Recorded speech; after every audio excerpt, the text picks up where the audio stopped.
Dear listeners, only exclusive and full audiobooks are published here. Enjoy. Letters to a Stranger Soldier. Chapter 1. The Man on the Boardwalk.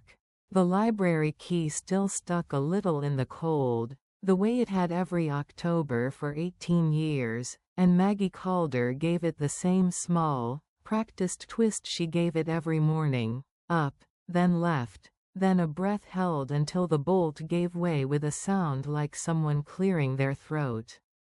"There you are," she murmured, the way she always did, as if the building had been waiting for her rather than the other way around.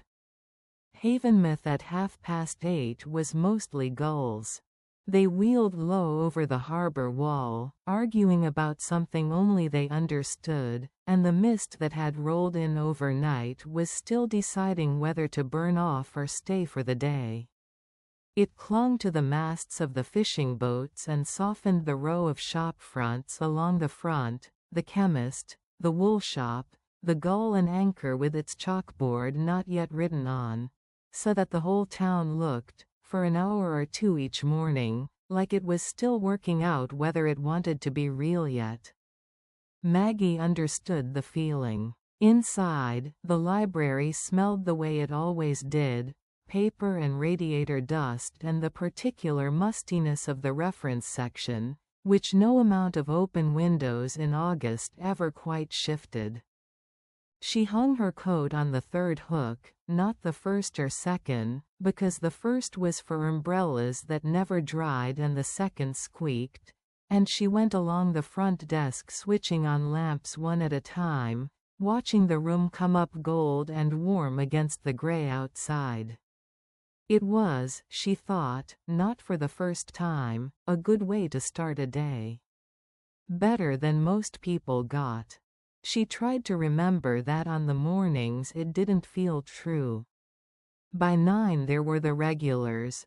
Old Mr. Pettibone come in for his large print westerns, 2 mothers with toddlers who would spend 40 minutes selecting one board book each with the gravity of diplomats, and Sylvie Okonkwo Reeves, 16 and furiously bright, who had read her way through the entire crime section and was now glaring at Maggie as if the library's failure to own more Agatha Christie was a personal insult.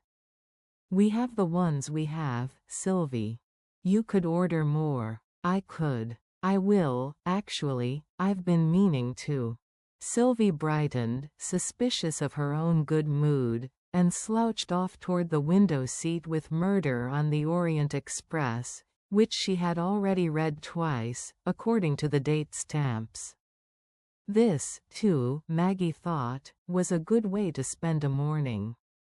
She had built a life out of small good ways to spend mornings, over the last 6 years, the way a person might build a seawall out of whatever stones came to hand, not beautiful, necessarily, but it held. At 12:30 she walked down to the Gull and Anchor, because she always did on a Tuesday, and because Nora would have the corner table and a pot of tea going by the time she got there, because Nora always did. "You look like you slept in a filing cabinet," Nora said, by way of greeting, sliding a cup across without asking. "Thank you. I mean it kindly. I know you do." Maggie sat, and let the warmth of the cafe close over her, the smell of coffee and browned butter, the fogged windows, the low murmur of the lunchtime crowd, half of whom she'd issued library cards to at some point in the last 2 decades. "I didn't sleep badly. I just don't sleep long. Same thing, some weeks." Outside, the mist had thinned enough to show the harbor properly now, the boats knocking gently against the pontoons, and beyond them, faint and gray against a grayer sky, the lighthouse at Cormorant Point, unlit and unmanned for longer than Maggie had been alive, standing there anyway like it had nowhere better to be. "Rose left a message for you," Nora said, buttering a scone with more focus than the task strictly required. Says the letter evening's Wednesday, not Thursday, this week, something about the hall being booked for the WI. And she wants a head count because she's got a new one starting. A new volunteer?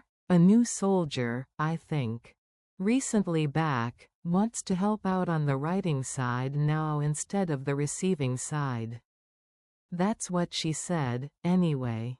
You know Rose, she tells you 4 sentences and expects you to construct the paragraph yourself. Maggie turned her cup slowly on its saucer, not really thinking about it. There were, over the 11 years the Force's post-evenings had run out of the library's back room, always new volunteers, always new names to learn and then, often as not, to lose again when postings changed or people simply drifted, and said only, "That's nice." Good for him. Or her. Him, I think. Nora squinted, trying to recall. Ellery, was it? Something like that.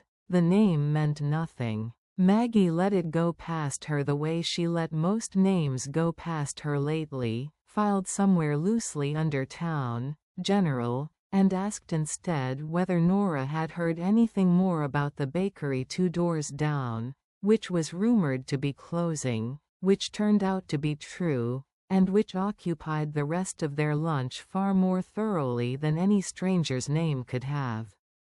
She left the cafe at 1:30 with a paper bag of shortbread she hadn't asked for and Nora had put in anyway, and she took the long way back, along the boardwalk rather than up through the high street, because the mist had finally burned off and the light on the water had gone that particular pale gold it only went in autumn, low and slanted and entirely without warmth, but beautiful in the way that cold, bright things sometimes were.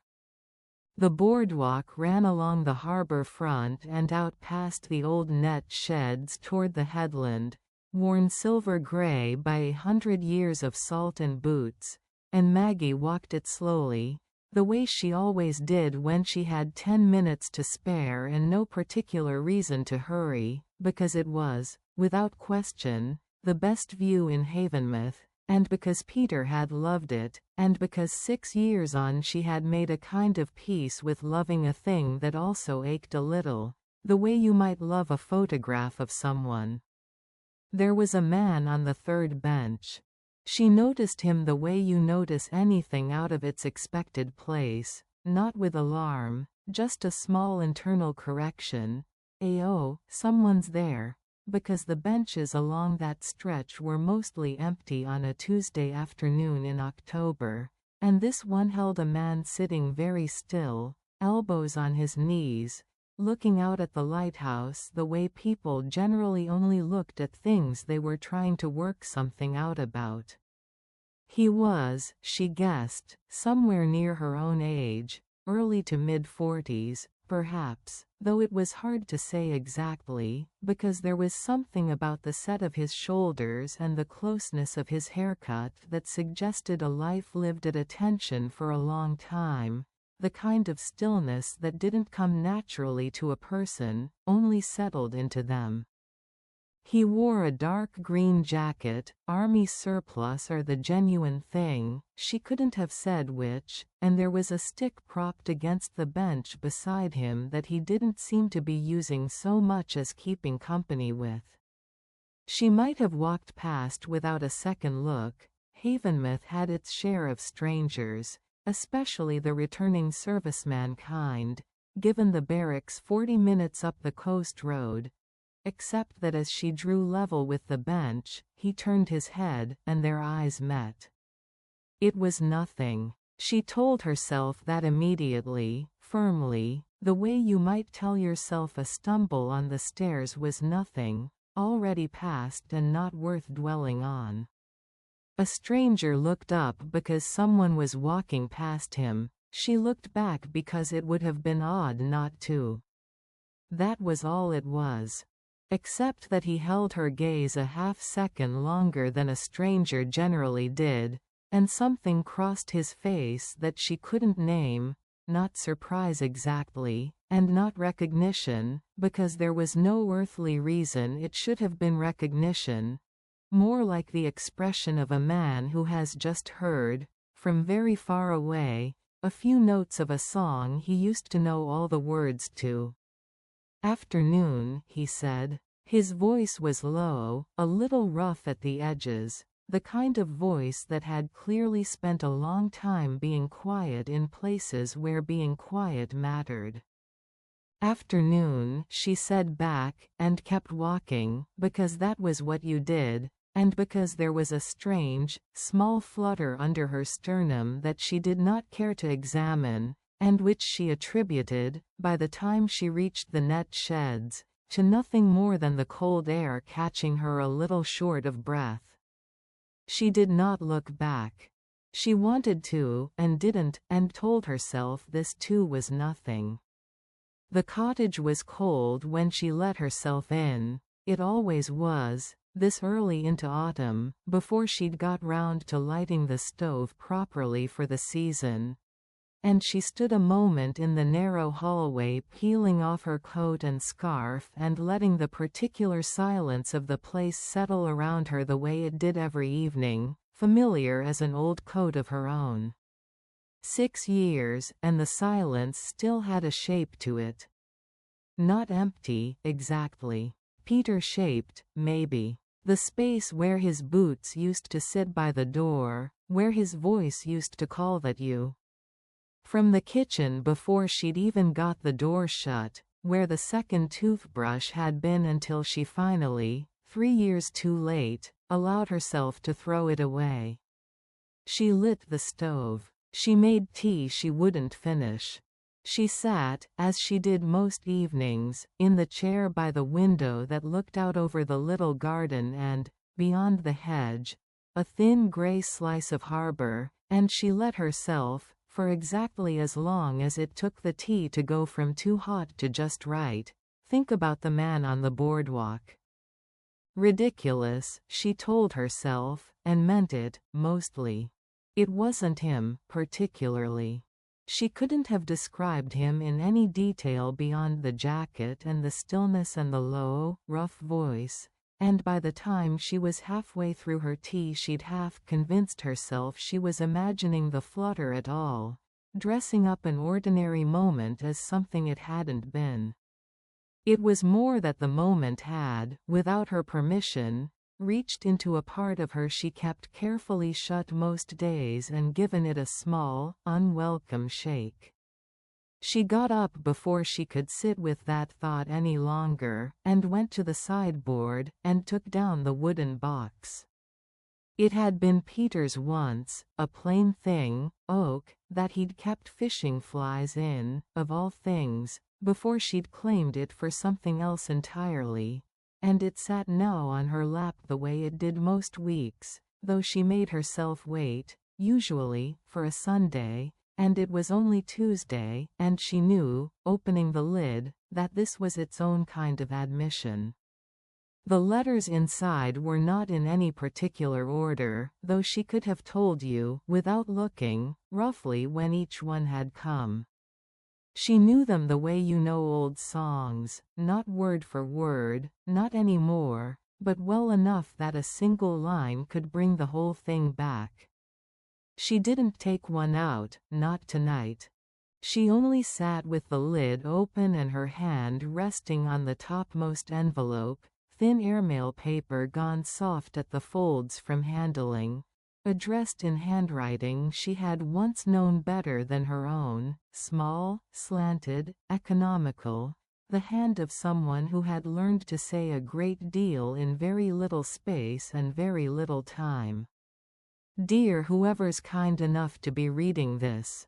That had been the first line of the first letter, more than a year and a half ago now, and she still remembered exactly where she'd been sitting when she read it, and exactly what the light had looked like coming through the library's backroom window, and exactly the small, surprised huff of laughter it had startled out of her, alone at the sorting table with a stack of 40 identical, mostly forgettable service postcards, until she'd got to that one.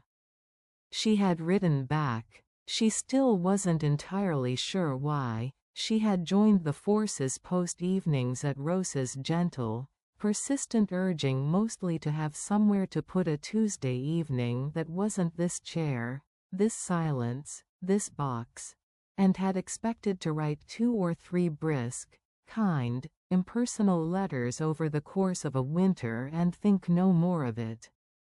Instead, there had been 14 months of it. 14 months of a correspondence that had started as a kindness and become, slowly, without either of them ever quite naming the turn, the best part of her week. Sometimes, if she was honest with herself in the particular unsparing way the evening light seemed to encourage, the best part of her life, these last several years, which was either a very sad thing to admit or a very lucky one, depending on the day. And then, 4 months ago now, it had simply stopped.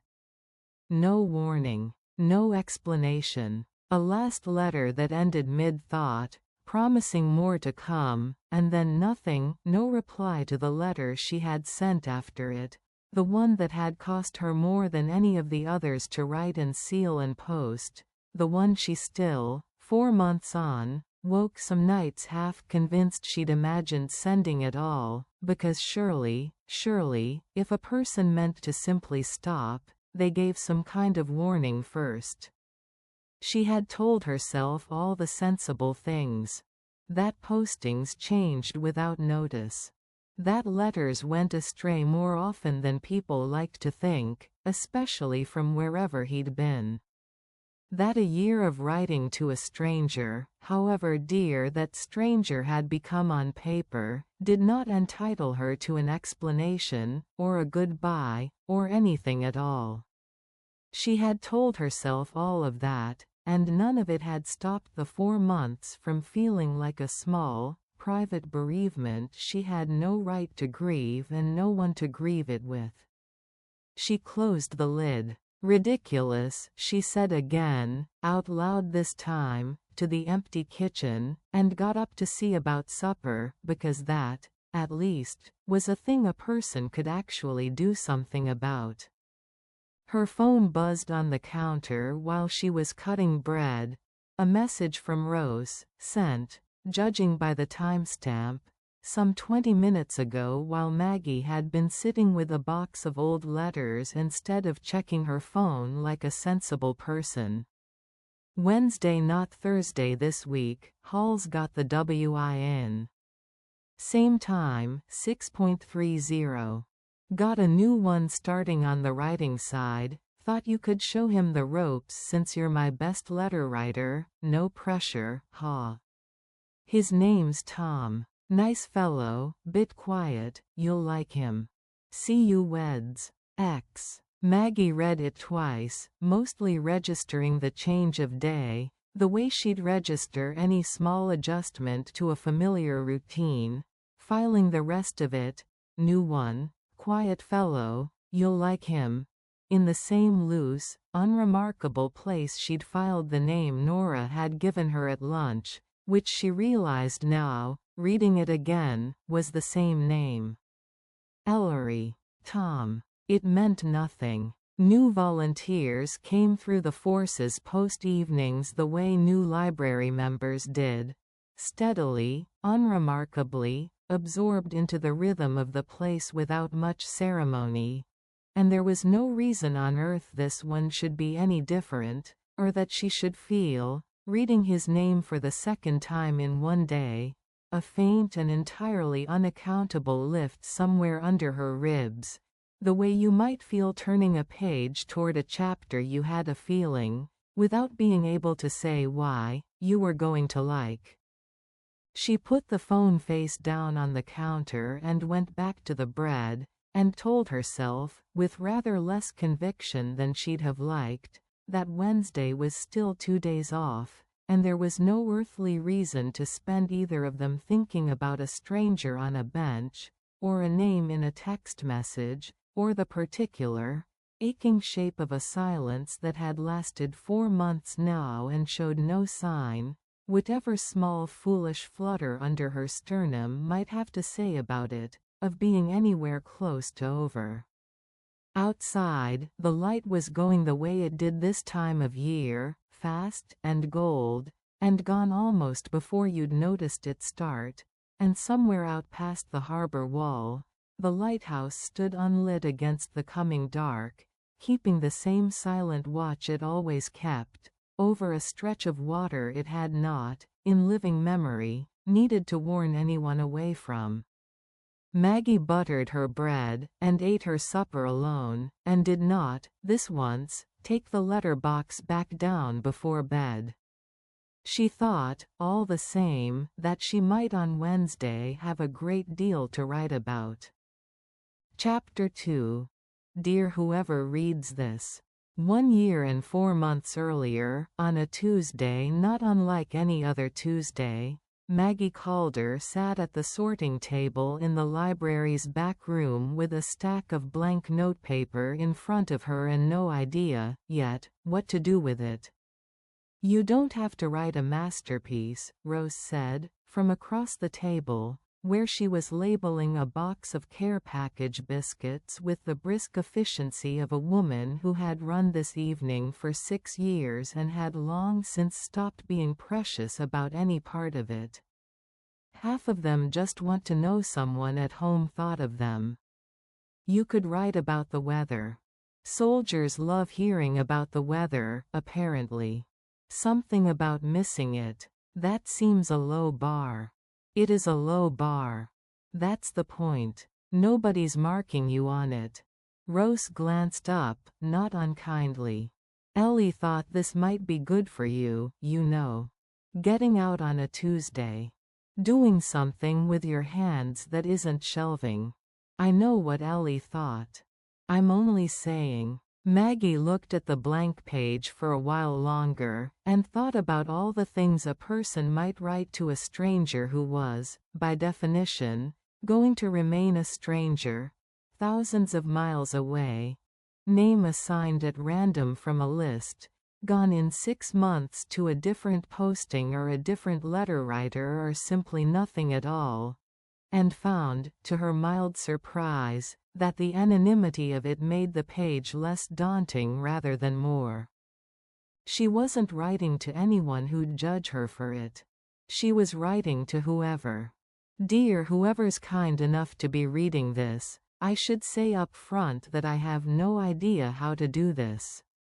I have written 4 openings and thrown 3 of them away, which I'm told is one more than the average person manages before giving up entirely, so you should consider yourself moderately fortunate. My name is Margaret, though almost no one calls me that. It's Maggie, mostly, or occasionally, the library one, which I've decided to take as a compliment. I run the library in a small town on the English coast that you have almost certainly never heard of, called Havenmouth, which has 1 high street, 1 harbor, a great many seagulls with opinions, and a lighthouse that hasn't actually worked since before I was born, though nobody's got round to taking it down, which I rather like.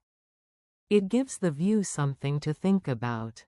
I don't know anything about you, not your name, not where you are, not whether you'd rather be reading about the weather here, currently. Gray, with occasional bursts of more gray, or would honestly prefer I didn't bother writing to a stranger at all, in which case I apologize for the imposition and hope this letter at least makes a passable bookmark. What I can tell you is that it is a Tuesday evening in October. The radiators in this library make a noise like a small, aggrieved animal, and there is a 16-year-old 2 tables over glaring at the crime section as though it has personally wronged her. I thought you might like to know that, wherever you are, somewhere a teenage girl is furious that we don't own enough Agatha Christie. It felt like the kind of thing worth passing on. I hope you're safe, and warm enough, and that something small and unremarkable happens to you today that you can hold on to. That's rather all any of us can ask of a day, I think. With good wishes from Havenmouth, Maggie. She read it back twice, decided it was either exactly right or a strange and slightly unhinged thing to send a stranger, and, before she could talk herself into a fifth opening, folded it, sealed it, and dropped it into the collection box before Rose could ask to see it. "Done?" Rose said. "Done. That was fast. I decided not to overthink it." Rose looked, for a moment, genuinely pleased, the particular pleasure of a person watching a plan she'd nursed along quietly finally take a first small step forward, and said only, "Good. That's the spirit," and went back to her biscuits, and Maggie, walking home 20 minutes later under a sky that had gone from gray to a deeper, starless kind of gray, found that she felt lighter than she had all week, for reasons she couldn't entirely account for and didn't, that evening, try very hard to. 3,500 miles away, in a canvas mess tent that smelled permanently of instant coffee and diesel, Warrant Officer Thomas Ellery was losing, comprehensively, at cards. "You're doing that thing," said Baz Okafor, laying down a hand that made Tom's own cards look like an act of personal aggression against himself, "where you decide you've already lost so there's no point trying. I've seen you do it in worse situations than a card game, mate. It's not a good look. I have decided I've already lost because I have, in fact, already lost. 3 times. 4. Don't." Baz grinned and gathered the cards, and it was into that grin, wide, unbothered, entirely unearned given the state of Tom's morale, that the mail orderly dropped a small stack of post on the table between them, most of it addressed to men who weren't there, 1 or 2 of it addressed to no one in particular, care of the unit, from the force's post scheme back home that half the lads signed up for out of boredom and the other half pretended not to care about while checking the post table twice a day. Tom wasn't, as a rule, one for either camp. He'd never signed up.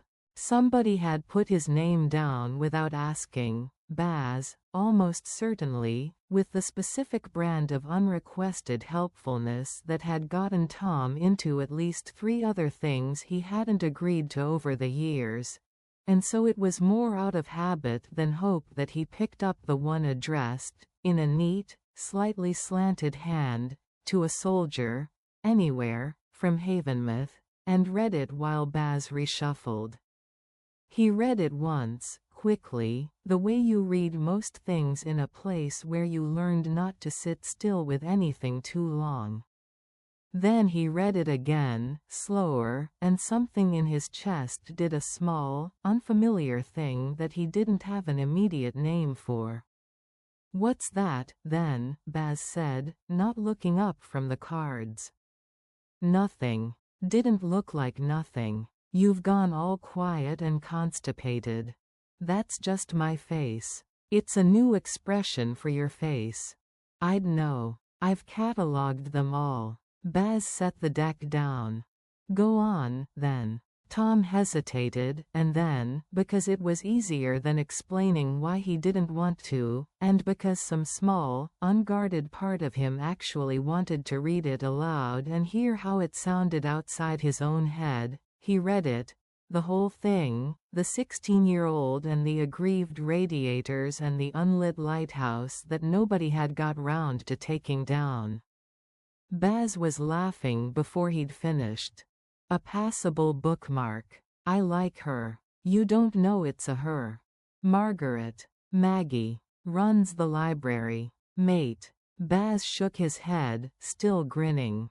"It's a her, and she's funny, and you should write back before somebody else at this table nicks her for themselves, because half the blokes here would kill for a letter that isn't their mum asking if they're eating properly.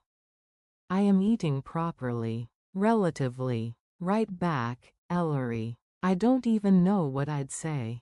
Don't overthink it, Baz said, which was, Tom would think much later, more or less word for word what Rose had told Maggie 3,500 miles away on the same evening, though neither of them would learn that particular symmetry for well over a year. Just tell her about your day.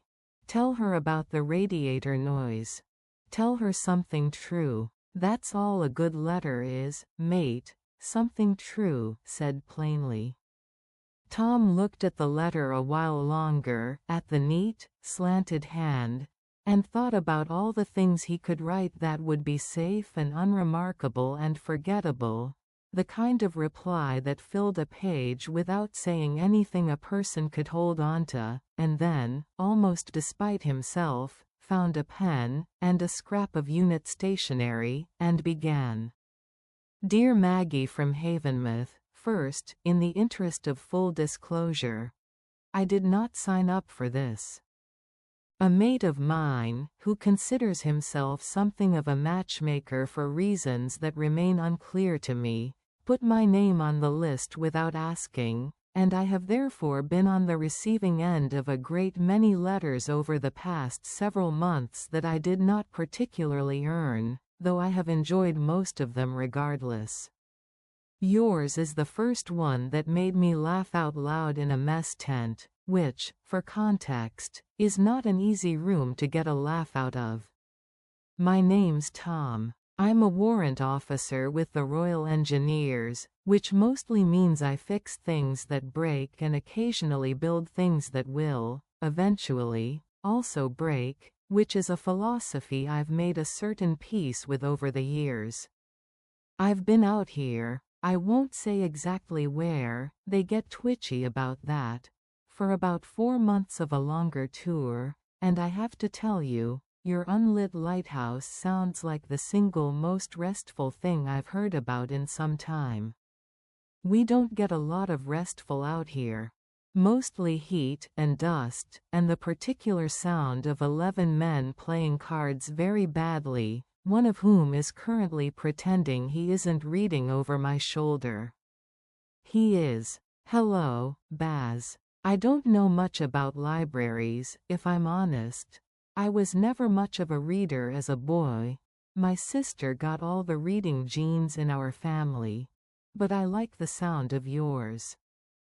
A place that's mostly quiet, with an aggrieved radiator and a furious teenager and a view of a lighthouse that gave up its actual job a long time ago but is still standing there anyway, being looked at.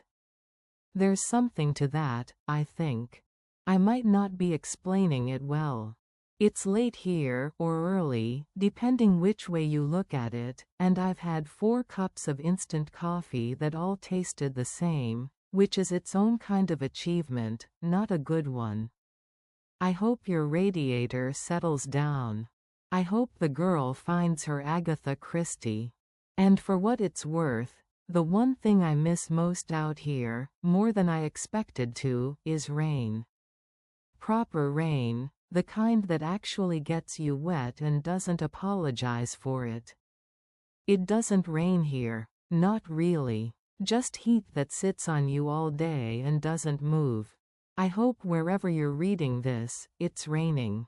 Tom. He read it back once, decided it said more than he'd meant it to about the rain, considered crossing that last line out, didn't, and sealed it before he could change his mind, the way Maggie had sealed hers 3,500 miles away, both of them, in that same small unremarkable gesture, choosing not to overthink a thing that would, in time, turn out to matter rather more than either of them expected.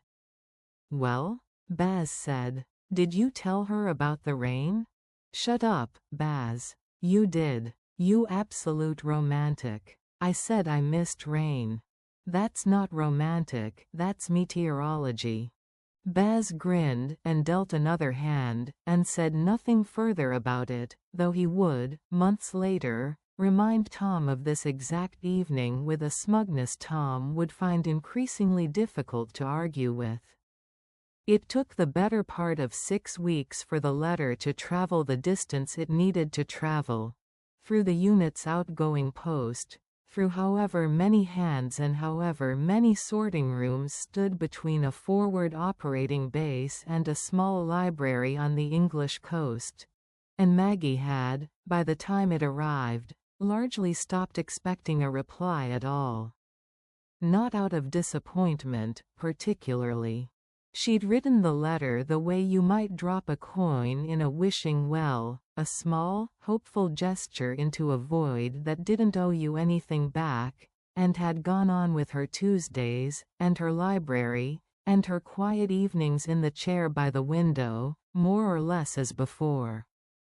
So when Rose handed her the envelope on a Tuesday in late November, saying only, "This one's addressed to you specifically, look, someone got your name from your last one, must have written you back direct," Maggie felt a small, unguarded lift of surprise that she didn't examine too closely, and took the letter to the corner of the sorting table, and opened it there, while the radiator did its aggrieved animal noise behind her and Silvio Conquo Reeves glared, 2 tables over, at a crime section that had not, in the intervening weeks, acquired a single additional Agatha Christie. She read it once, quickly. Then she read it again, slower, and by the time she reached the line about the rain, something in her chest did a small, unfamiliar thing that she didn't have an immediate name for either, though it bore, had she known it, a great deal of resemblance to whatever Tom had felt reading her first letter in a mess tent 3,500 miles away.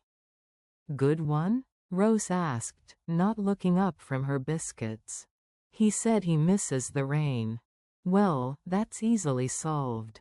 Tell him it's raining." Maggie glanced toward the window, where it was, in fact, raining, the thin, gray, unremarkable Havenmouth kind, more mist than downpour, the kind that had been falling on and off for most of the week without anyone particularly remarking on it, and found, reading the letter a third time, that she wanted, quite badly, to tell him so. She took a fresh sheet of paper. "Dear Tom of the Royal Engineers, it's raining. It has been raining, on and off, for most of the week, in the particular grey Havenmouth way that isn't dramatic enough to be called a storm but isn't polite enough to be called a drizzle either. It simply falls, steadily, without much comment, the way most things in this town happen. I stood at the window just now for rather longer than the view strictly warranted, thinking of you." She stopped, pen hovering, and looked at that last line for a long moment, "thinking of you," and told herself it meant nothing more than the ordinary, easy thought of a stranger whose letter had asked, in its own quiet way, to be thought of, and left it exactly as it was, and kept writing, because it was, after all, only a letter, addressed to a name she'd never see a face for, in a life she'd likely never cross paths with again, and there was no harm, surely, in a little honesty in a place that cost nothing and promised nothing in return. She did not, that evening, examine too closely why her hand was not quite steady as she sealed the envelope. She only walked it to the post box on the corner by the chemist's, under a sky that was, by then, genuinely raining. Proper rain, the kind that got you wet and didn't apologize for it, and stood there a moment longer than she needed to, letter already posted, watching the grey water run along the gutter toward the harbor, before turning, finally, for home. Chapter 3. The Man from the Letters. Wednesday came in wet and windy, the kind of evening that made Havenmouth's High Street feel narrower than it was, everyone hurrying between doorways with their collars up, and Maggie arrived at the library 20 minutes before the Forces post-evening was due to start, mostly, if she was honest with herself, because she hadn't wanted to sit at home with the letterbox a moment longer than necessary. She had not taken a letter out of it in 4 months. She had also not managed, in those same 4 months, to stop checking, twice a day, whether anything new had arrived. Both of these facts sat in her rather uneasily together, the way two true things sometimes did. The back room was already half set up. Rose had a gift for arriving places before anyone else and leaving them tidier than she'd found them. Trestle tables pushed together under the strip lighting, a stack of blank paper and a box of pens that never quite all worked, a plate of the same shortbread Nora had sent home with Maggie the previous Tuesday, evidently redistributed for the greater good. "You're early," Rose said, looking up from the sign-in sheet. "I didn't want to be late." "You're never late. You could turn up exactly on time like a normal person and I'd still know something was wrong." Rose said it lightly, the way she said most things, but her eyes did a small assessing pass over Maggie's face that suggested she'd clocked something. The tiredness, maybe, or the general unsettled quality Maggie had been carrying since Tuesday and hadn't quite managed to shake, and, mercifully, decided not to pursue it. "Chairs are behind you. New fellow should be here any minute. I told him 6:30, so knowing soldiers, he'll be here at 25 past. You keep telling me that. That soldiers are early. They are. It's practically the only universal thing I've learned doing this job. Prompt to a fault, most of them, and terrible at accepting a compliment." Rose checked her watch, and then, as if she'd conjured it, the door at the far end of the corridor opened, letting in a gust of wind and rain and, a moment later, the man from it. Maggie recognized him before she'd fully registered why. The dark green jacket, first, the same one from the boardwalk, damp now across the shoulders, and then the stillness, the particular held quality to how he stood in the doorway, scanning the room the way a person does when they're not quite sure yet whether they're meant to be there. He had a stick in one hand, which he seemed, this evening, to actually be using, and the beginnings of a smile that hadn't fully committed to itself yet. "Rose?" he said. Sorry. I'm looking for Rose. That's me." Rose crossed the room with her hand already out, warm and immediate the way she was with everyone, and Maggie, watching, saw the exact moment Rose's face changed. A small flicker, there and gone so fast that had Maggie not been looking directly at her she'd never have caught it at all. It read, for that half-second, less like polite welcome and more like something closer to alarm, quickly and expertly smoothed over. "You must be Tom. Lovely to finally put a face to it. Come in, out of that rain, you'll catch your death." "Wouldn't be the first time someone's tried," Tom said, and Rose laughed, a beat too quickly, a beat too brightly, in a way that struck Maggie, distantly, as slightly off, though she filed it, as she'd filed most small oddities lately, under things she was probably imagining. "This is Maggie," Rose said, gesturing. "Our best letter writer, and I don't say that to just anyone. She'll show you the ropes."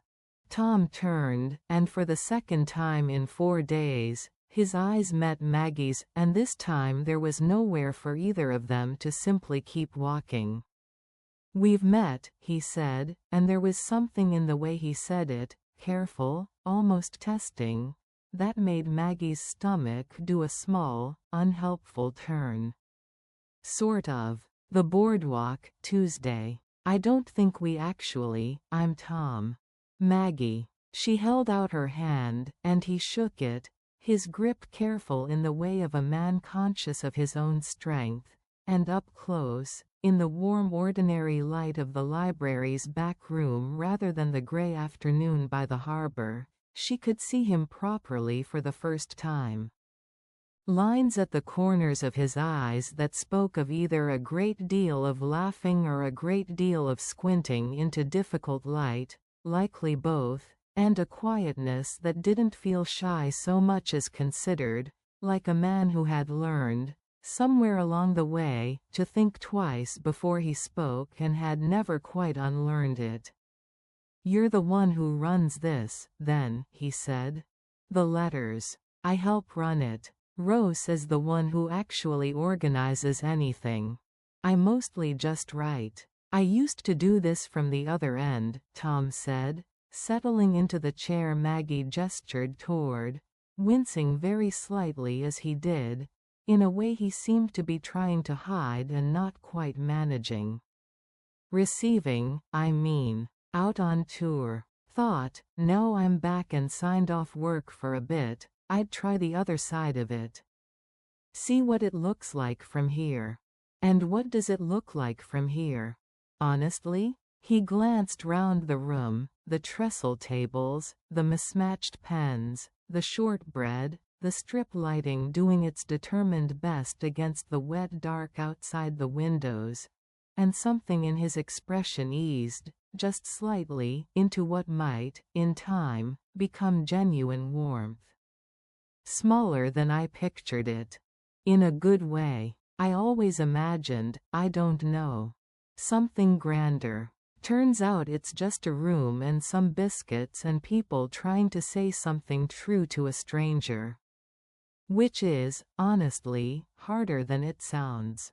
"It is," Maggie said, and meant it more than the small talk of the moment strictly required.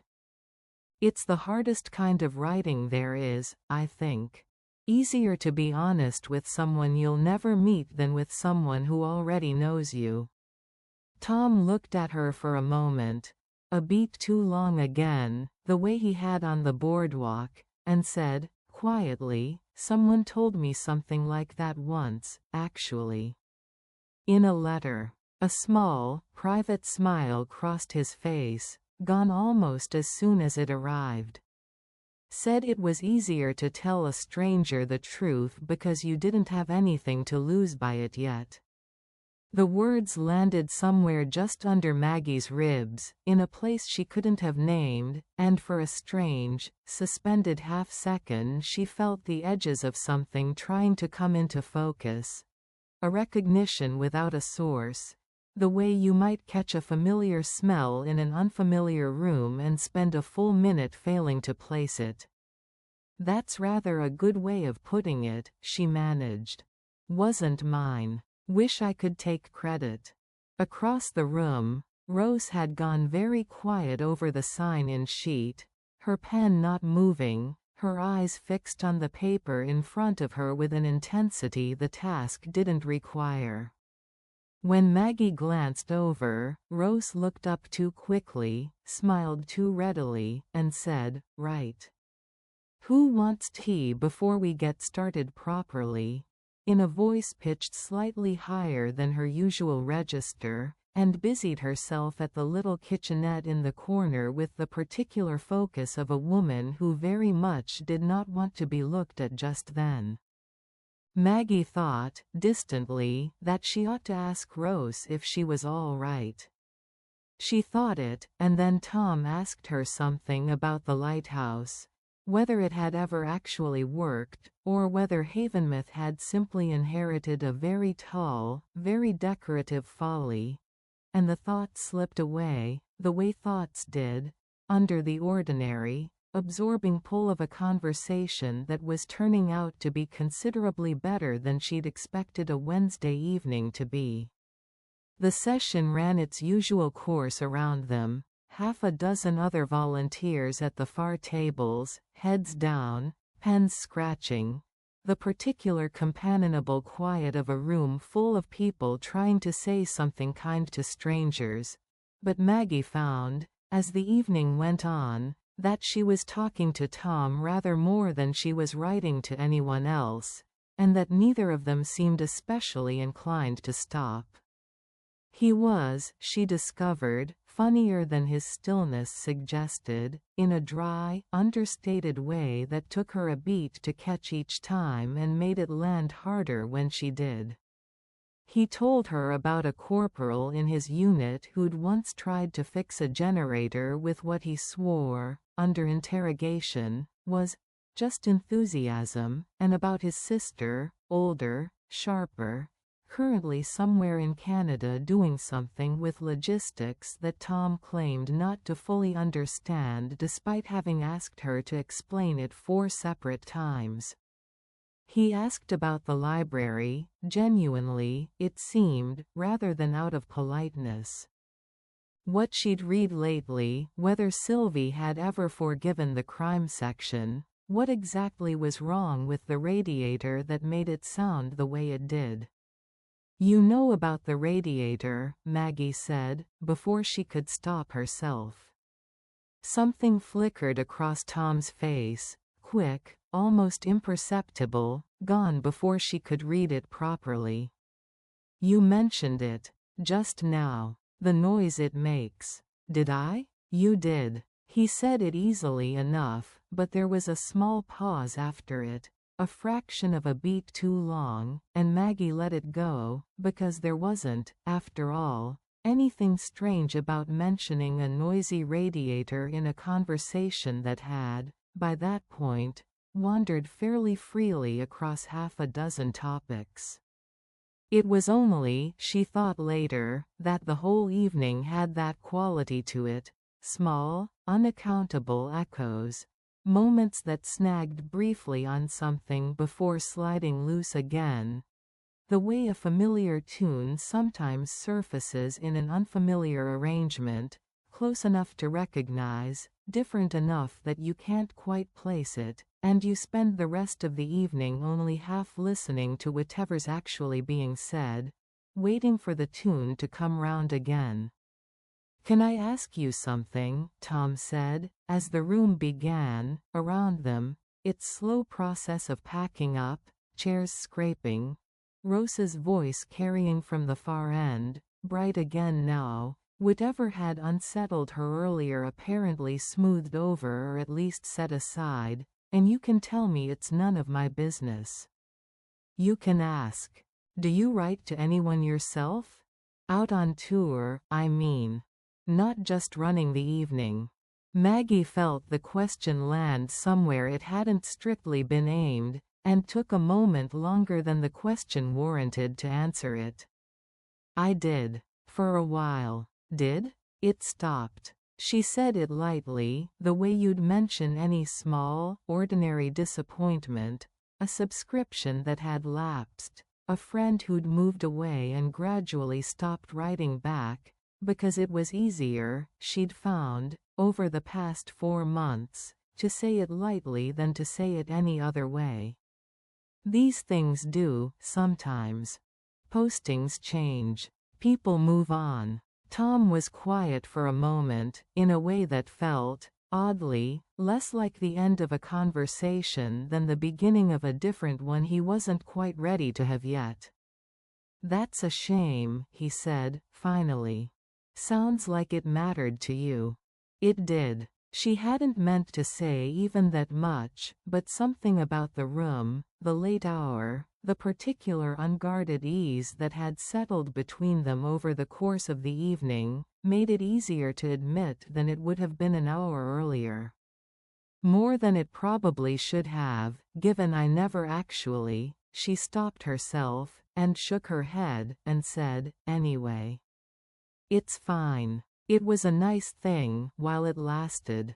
"I'm sorry," Tom said, and he said it with a weight that seemed, for a passing beat, disproportionate to the ordinary condolence the moment called for. "The way you might apologize not for a stranger's small disappointment but for something closer to home, and then the moment passed, the way such moments do, and Rose was calling across the room that she was locking up in 5 minutes if anyone wanted to make a run for the biscuits before she put them away. They left together, more by circumstance than plan. Tom's route home ran, it turned out, along the boardwalk, the same stretch Maggie generally took, and it would have felt strange, somehow, after the whole of the evening they'd just spent, to say good night at the library door and walk off in opposite directions as though they were still strangers. The rain had eased to almost nothing, just a fine mist hanging over the harbor, street lamps throwing soft gold circles onto wet cobbles, and the two of them walked slowly, slower than Maggie's usual pace, matched, without either of them remarking on it, to the careful rhythm of Tom's stick against the boardwalk boards. "Thank you," Tom said, after a while. "For tonight. Showing me the ropes, and so on. Rose wasn't wrong, you know, you are good at it. The letters. You haven't seen me write one. I've watched you talk about it for 2 hours. That's most of the job, I'd think. Knowing what to say, and meaning it when you say it." Maggie felt something warm settle in her chest at that, unhurried and entirely unlike the sharp, unaccountable flutter from the boardwalk on Tuesday, steadier, and somehow more dangerous for it. "You're not so bad at that yourself," she said. "The talking, the meaning it, high praise from a librarian. Very high. We don't hand it out lightly." They'd reached the third bench by then, the one from Tuesday, though Maggie hadn't consciously registered the route bringing them back to it until they were nearly level with it, and Tom slowed, and stopped, and looked out at the lighthouse, dim and gray against the darker gray of the evening, exactly as he had 4 days earlier. "Funny," he said, half to himself, in the low, quiet voice of a man thinking aloud rather than making conversation. "Feels like I already know this street." Maggie laughed, a little, though something in the pit of her stomach had gone very still. "You've been here twice. I know." He glanced at her, and there was something in his expression she couldn't quite read. Not quite confusion, not quite recognition, something caught between the two, the look of a man standing very close to an answer he hasn't yet realized is a question. "Strange thing to say, isn't it? Sorry. Ignore me. Been a long day." "It's all right," she said, though it wasn't quite all right. Or rather, it was something else entirely, something she didn't have a word for yet, standing there on the wet boardwalk with the mist coming in off the harbor and the lighthouse keeping its silent, useless watch over the water, and the strange, insistent sense that had been building all evening, small echo after small echo, that she had, somehow, without being able to say how or why, met this man before tonight, and before Tuesday too. "Good night, Maggie," Tom said, and there was something careful in the way he said her name, as though he were testing the shape of it against something else entirely.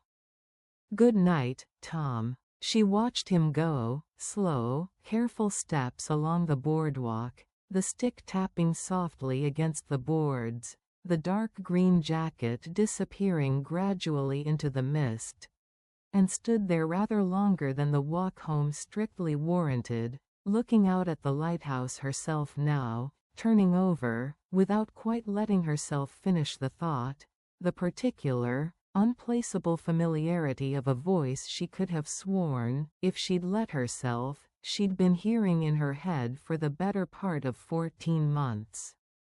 She told herself, walking home at last, that it was nothing. She did not, this time, entirely believe it. Chapter 4. What the Rain Knows. By the second week of November, Maggie had started, without quite deciding to, looking forward to Wednesdays in a way she hadn't looked forward to anything in longer than she cared to admit.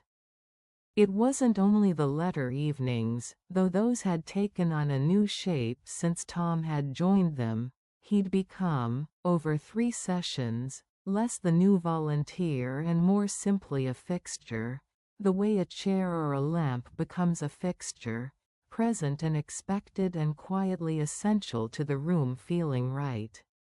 It was the small things around the edges of it, too. The way he'd taken to arriving a few minutes before her now instead of after, so that she'd walk in to find he'd already claimed 2 chairs at the same end of the table, for efficiency, he said, though neither of them examined too closely what exactly was being made more efficient. The way Rose had, without comment, simply stopped assigning him a different volunteer to shadow. "You mentioned Tom's coming along well," Maggie said to Nora, over lunch on the Tuesday before, mostly to have something to say, and immediately regretted the phrasing, which had come out sounding rather more significant than she'd intended. "Did I?" Nora raised an eyebrow over her teacup, the particular eyebrow she reserved for moments she found more interesting than she was going to admit to finding them. "I don't think I said anything of the sort. I think you brought him up." "I didn't." "You did, love. Unprompted. 3 times, actually, if we're counting, which I am." Maggie had let that go without further comment, and had, on the walk back to the library, found herself mentioning him a 4th time entirely to herself, which she decided was worse. She raised it once, briefly, with Rose, the following morning, not out of any particular suspicion, only the ordinary curiosity of getting to know someone new, the kind of thing you'd ask about anyone. "How's the new volunteer settling in, do you think?" "Tom?" And watched, for the 2nd time in as many weeks, something flicker across Rose's face that didn't quite match the lightness of the question. "Fine," Rose said, a beat too quickly, busying herself with the sign-in sheet in a way that had become, Maggie was beginning to notice, something of a habit whenever Tom's name came up. "Good. Settling in fine. Why do you ask?" "No reason. Just making conversation." "Right." Rose didn't look up. "He's a nice fellow." Bit of a. She stopped, seemed to reconsider whatever she'd been about to say, and finished, instead, with something that felt, to Maggie's ear, deliberately smoothed over. "Bit quiet. But nice. You two seem to be getting on." "We are." Maggie said it simply, without elaboration, and Rose nodded, and said nothing further, though there was a tightness around her eyes that lingered a moment longer than the exchange warranted, and that Maggie, walking away, filed under the same loose category as everything else lately that didn't quite add up. Rose's odd little startles, the strange, unaccountable familiarity that kept surfacing in her conversations with Tom, the persistent sense that something, somewhere, was circling closer without yet declaring itself. She thought about it rather less than she might have, because that same afternoon, Tom asked her to lunch. 14 months earlier. The letters, by then, had stopped being occasional and become, without either of them announcing it as such, a habit, steady, expected, the kind of correspondence that arrived often enough that Maggie had begun, guiltily, to check the post before she'd even taken her coat off, and that Tom had begun, by his own later admission, looking forward to more than mail call generally warranted. They had moved past the careful courtesies of the first exchanges by then, the weather, the lighthouse, the polite asking after each other's days, into something with more weight to it, The particular unhurried trust that grows between two people who know they will never have to sit across a table from each other and watch the other's face while they say something difficult. Dear Maggie, I want to tell you something I haven't told anyone here, mostly because there's no one here I trust not to either make it into a joke or make it into something worse, a lecture, or worse than that, sympathy, which I find I can survive most things except. I have a son, Jack. He's 19 now, which still doesn't sit right when I write it down, because in my head he's still about 11, all elbows and questions, the age he was when his mother and I split, and I told myself, the way you do, that it would be fine, that I'd make sure it didn't cost him anything. I did not manage that. I missed his passing out from college. A deployment came up, the kind you don't get to say no to, not if you want to keep doing the job. And I told myself at the time it was one ceremony, one afternoon, and he'd understand, because he'd always understood, because he was that kind of boy. He didn't understand. I don't think I would have either, at 19. Watching my father choose a country I couldn't point to on a map over an afternoon that only happened once. He hasn't really spoken to me properly since, birthdays, a few strained phone calls, the kind of conversation that's really just two people confirming the other one is still alive. I keep meaning to fix it and keep not knowing how, and the longer it goes on the more it feels like a wall I built myself, brick by ordinary brick, one missed afternoon at a time, until one day I looked up and couldn't see over it anymore. I don't know why I'm telling you this. Maybe because you don't know him, or me, not really, not the version of me that let this happen. So there's nothing here for you to be disappointed in that you weren't already braced for. That's a strange kind of comfort, I realize, telling the truth to someone precisely because they can't really judge you for it. But there it is. I hope your radiator's behaving. Tom. Maggie had read that letter 3 times the evening it arrived, and had sat with it a long while afterward, the particular ache of it settling into her chest. Not pity, exactly, though there was some of that too, but something closer to recognition, the specific pain of a person who has let silence do damage they never meant it to do and doesn't know how to undo it.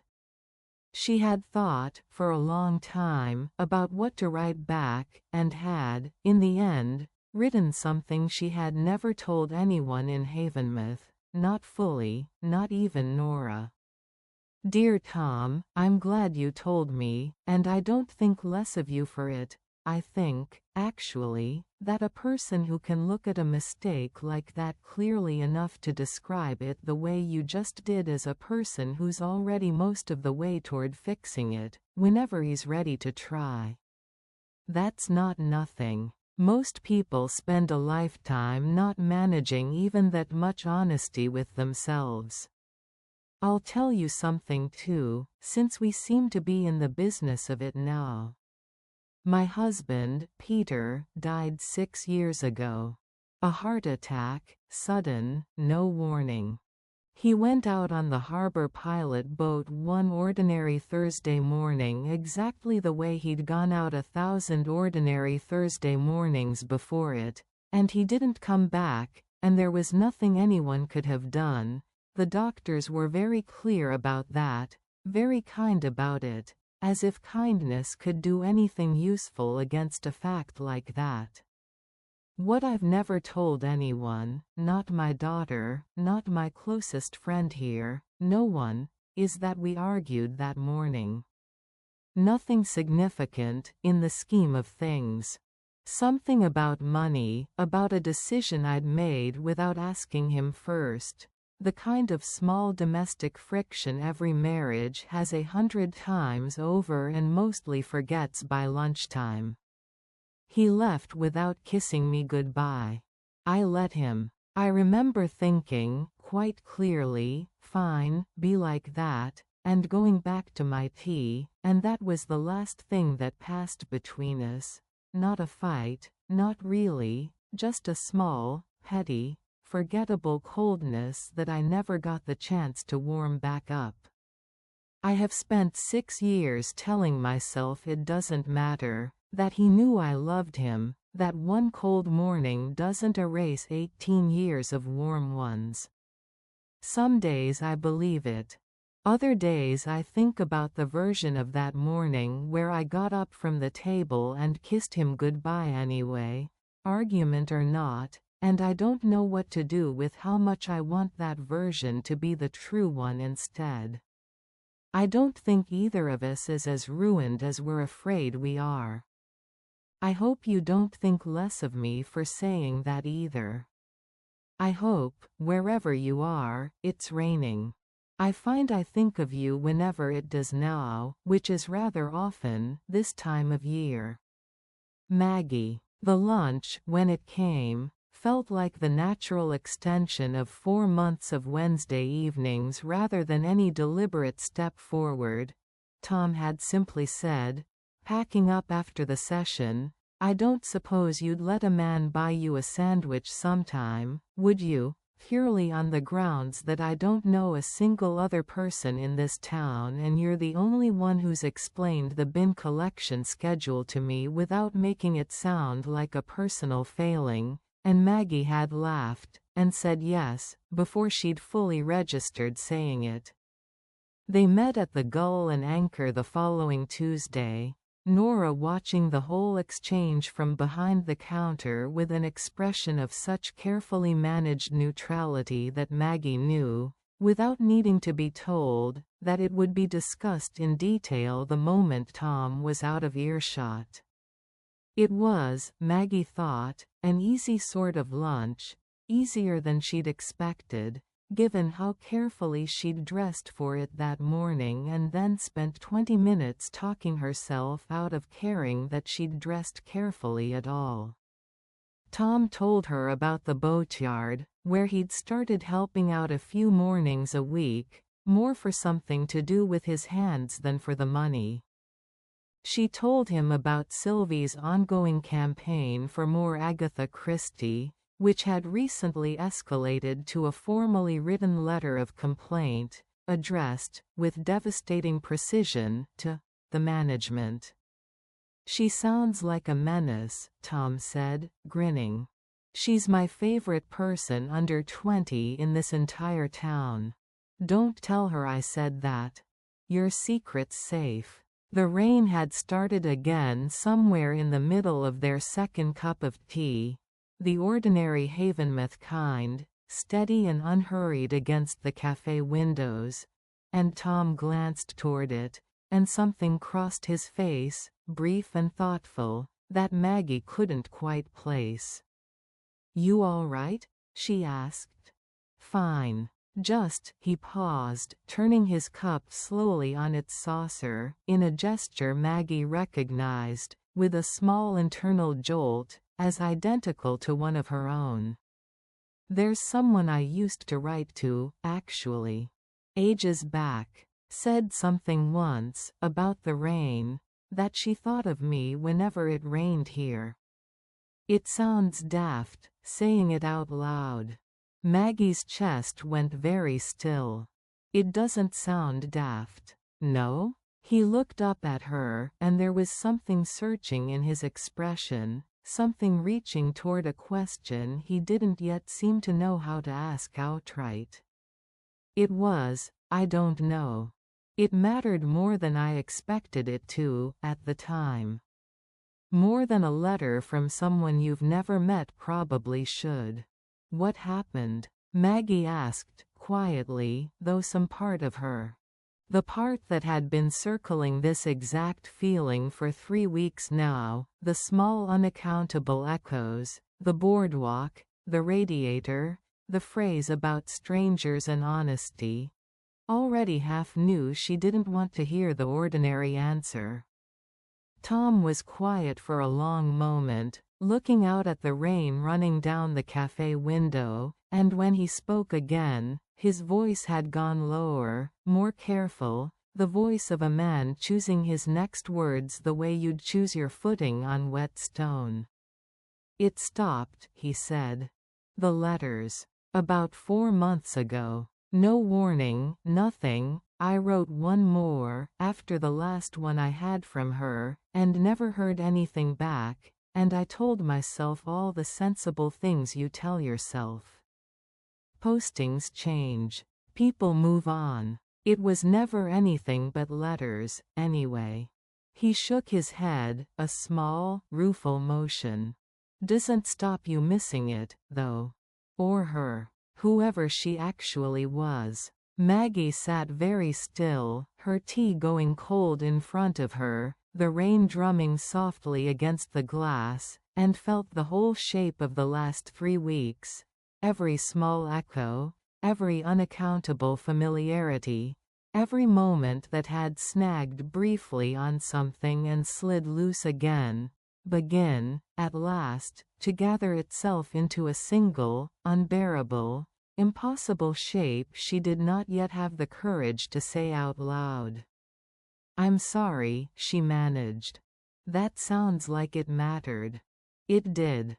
Tom looked at her, and for a moment something passed between them that felt less like conversation and more like the edge of recognition finally, almost, arriving. And then, as if he'd caught himself standing too close to something, he sat back, and gave a small, self-deprecating laugh, and said, "Listen to me. Getting maudlin over lunch. Ignore me, it's the rain. Does that to a person."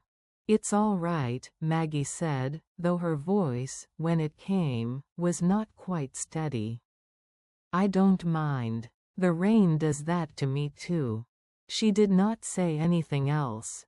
Neither did he. And the rain went on falling, steady and unhurried, against the cafe window, all the way through the rest of a lunch that neither of them, walking home separately an hour later, would be able to fully account for afterward, only that something had shifted, quietly and irrevocably, in the space between one cup of tea and the next, and that neither of them yet knew quite what to do with it.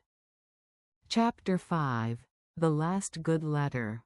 10 months earlier, there was a letter Maggie had been not writing for the better part of a fortnight.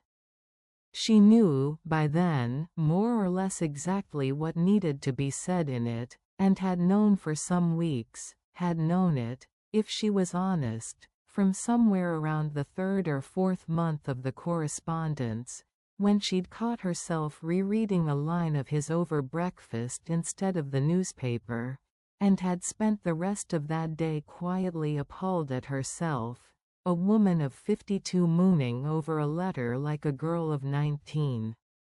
She had told herself, at the time, that it would pass. It had not passed. If anything, across the months since, it had settled in and made itself at home, the way certain feelings do when you stop actively evicting them. What she had not managed, in all that time, was to actually write the thing down. She sat with it on a Sunday evening in January, the cottage cold despite the stove, rain coming in hard off the sea and rattling the window panes in their old frames, and thought, not for the first time, that there was a particular kind of cowardice in loving someone through the post. That it let you say almost anything, because the page couldn't flinch, couldn't go quiet, couldn't look at you with an expression you'd have to sit with afterward. It was easy, in that sense. It was also, she was beginning to understand, its own kind of hiding. She thought about the version of herself who had gone back to her tea instead of kissing Peter goodbye. She thought about 6 years of telling herself that caution was simply the wiser way to love, when what it had actually become, somewhere along the line, was a wall as careful and as costly as the one Tom had described building around his own son, brick by ordinary brick. She picked up the pen. "Dear Tom, I have started this letter more times than I've admitted to you in 14 months of admitting things to you, which should tell you something about how much I mean what I'm about to say, and how frightened I am of saying it. I think I have fallen in love with you. I don't say that lightly, and I don't say it because it's January and the rain has made me sentimental, though it has, a little. I say it because it's true, and because I promised you honesty a long time ago, in a letter about a lighthouse that doesn't work, and I find I can't in good conscience keep writing to you every week about the small true things of my day while leaving out the truest one. I don't know what you look like. I don't know the sound of your voice, or how you take your tea, or whether you're the sort of man who's punctual to a fault or always 10 minutes behind, and there is a very sensible part of me that says all of that should matter more than it does. That a person can't properly love someone they've never seen. I think that part of me is wrong. I think I know you better than I've known almost anyone, because you've told me things across these pages you say you've never told a soul, and I've done the same, and there is a kind of knowing that happens in the dark, without faces, that is no less real for being harder to explain to anyone who hasn't lived it. My name, in full, is Margaret Ann Calder. I live at 4 Fisherman's Row, Havenmouth, in a small cottage with a stove that takes too long to warm and a garden Peter used to keep better than I manage now. If you come home, when you come home, I should say, and I'm choosing to believe it will be when, I would very much like it if you came and found me. Not as a stranger with a stick of shortbread and a pleasant letter.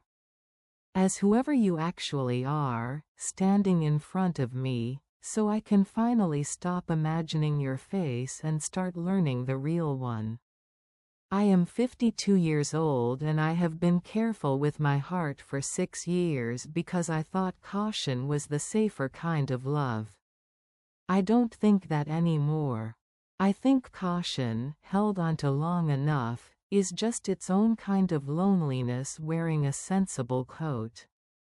I hope this doesn't frighten you off. I hope, if anything, it does the opposite. I hope it's raining, wherever you are, and that you're thinking of me too. All my love, I mean that plainly, and I am not taking it back, Maggie. She sealed it before she could reread it a 5th time and lose her nerve entirely, and walked it to the post box the same night, under a sky that had, by the time she reached the corner by the chemist's, begun to clear a little, the rain thinning to a fine, cold mist, stars showing faintly through the last of the cloud. She stood there a long moment, hand still resting against the cold metal of the box, and thought that whatever came back, if anything came back at all, she had at least, finally, told the truth. 3 weeks later, on the other side of the world, in a letter written the night before everything changed, Tom sat with a very similar page in front of him, and a very similar fear. He had known, if he was honest, for longer than he'd admitted to himself, had known it somewhere around the letter about her husband, about the cold morning and the untaken kiss, when something in him had ached so completely on her behalf that he'd had to put the letter down and walk out of the tent for 10 minutes before he could finish reading it.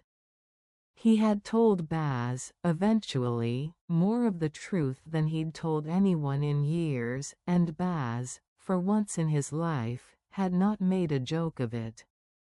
"You're going to have to tell her," Baz had said, simply. "Whatever this is. You owe her that much, mate, and you owe yourself more than sitting out here writing round the edges of it for another year. What if she doesn't feel the same? Then you'll know. And you'll be gutted for a bit, and then you'll manage, same as you manage everything else. But you won't spend the rest of your life wondering, which is worse, believe me. I've done the wondering. It's worse. So Tom sat, the night before the vehicle incident that would end his tour early and change the shape of everything that followed, and wrote the letter he had been building toward, without quite admitting it, for the better part of a year. Dear Maggie, I've been sitting here longer than I'd like to admit trying to work out how to say this, which is strange, because you're the one person I've never had trouble being honest with. I think that's rather the point of what I'm about to say, actually. I love you. I've known it for longer than I've let myself say, and I've told myself all the reasonable things a man tells himself about loving a woman he's never met, that it's the isolation talking, that a letter is an easy place to fall for someone because it only ever shows you the best of them, carefully chosen and carefully written. I don't think that's what's happened here, though. I think I've fallen for you in the ordinary way people fall for each other, just done slower, and on paper, and without either of us being able to see the other's face while we did it. Which has its own kind of honesty to it, I've come to think, one that's rarer than the kind you get face to face, where you're always half performing for each other without meaning to. My name's Thomas Ellery. I go by Tom. I'm 47, divorced, the father of a son I've made a proper mess of things with, though I'm trying, in my clumsy way, to fix that. You'll be glad to know I finally wrote him a proper letter of my own last month, the honest kind, the kind I've apparently only learned how to write because of you. I have some news I haven't told you yet, because I only had it confirmed myself a fortnight ago and wanted to be sure before I said anything. I put in for medical discharge after an injury last year that never healed quite right, and it's been approved. I'm coming home. Properly home, not on leave, for good, this time, whatever good turns out to mean for a man my age who's spent his whole working life in uniform and doesn't entirely know how to be anything else yet. I'd like to meet you. Not as strangers exchanging letters, as whoever we actually turn out to be, standing in front of each other, in the town you've described to me so often I feel half like I've already walked its streets. There's a lighthouse, you've told me, that doesn't work anymore but still stands there, being looked at. I'd like to stand and look at it with you, if you'll let me. I'll be home within a few months. Once the paperwork catches up with itself, I'll write again with the date the moment I have it, and I'd like it very much if you'd meet me there, at the lighthouse, whenever I do. I hope this doesn't frighten you off. I rather hope it does the opposite. Yours. And I mean that as plainly and as fully as you meant it in your last letter, because I read it roughly 40 times and I'm not ashamed to admit it, Tom. He sealed it, and handed it to the mail orderly the following morning, along with the rest of the unit's outgoing post, in the ordinary, unremarkable way he'd handed over 100 letters before it, never once imagining, as the canvas bag was loaded onto the transport that would carry it toward the airstrip and, eventually, toward home, that it would not, in fact, be arriving anywhere at all for a very long time. 6 hours later, on a routine supply run along a road he had driven a dozen times without incident, the vehicle Tom was traveling in struck a roadside device that had, by some mercy no one could fully explain afterward, been buried shallow and off-center. He would remember, later, very little of the moment itself. A sound too large to process as sound, a white heat along his leg, Baz's voice somewhere very far away saying his name over and over in a tone Tom had never heard him use before, and considerably more of the weeks that followed, in a field hospital and then a proper one, learning to walk again on a leg that would never quite forgive him for it, and waiting, in the particular suspended way of a man too unwell to fully take in his own circumstances, for a reply to a letter he did not yet know had never left the base at all. Present day. The house was quiet when Rose let herself in, Frank not yet back from the boatyard, and she stood a moment in the hallway with her coat still on, the way she'd taken to doing lately, as if the act of hanging it up properly required more resolve than she currently had to spare. She went, eventually, to the drawer in the sideboard, the third one down, the one that stuck, that held old bank statements and spare keys and the general accumulated clutter of a marriage 26 years deep, and drew out, from beneath a folder of paid council tax bills, a single envelope, addressed in handwriting she knew as well as her own, that she had not opened in 10 months and could not, for reasons she had stopped fully examining, bring herself to throw away either. Margaret A. Calder, 4 Fisherman's Row, Havenmouth.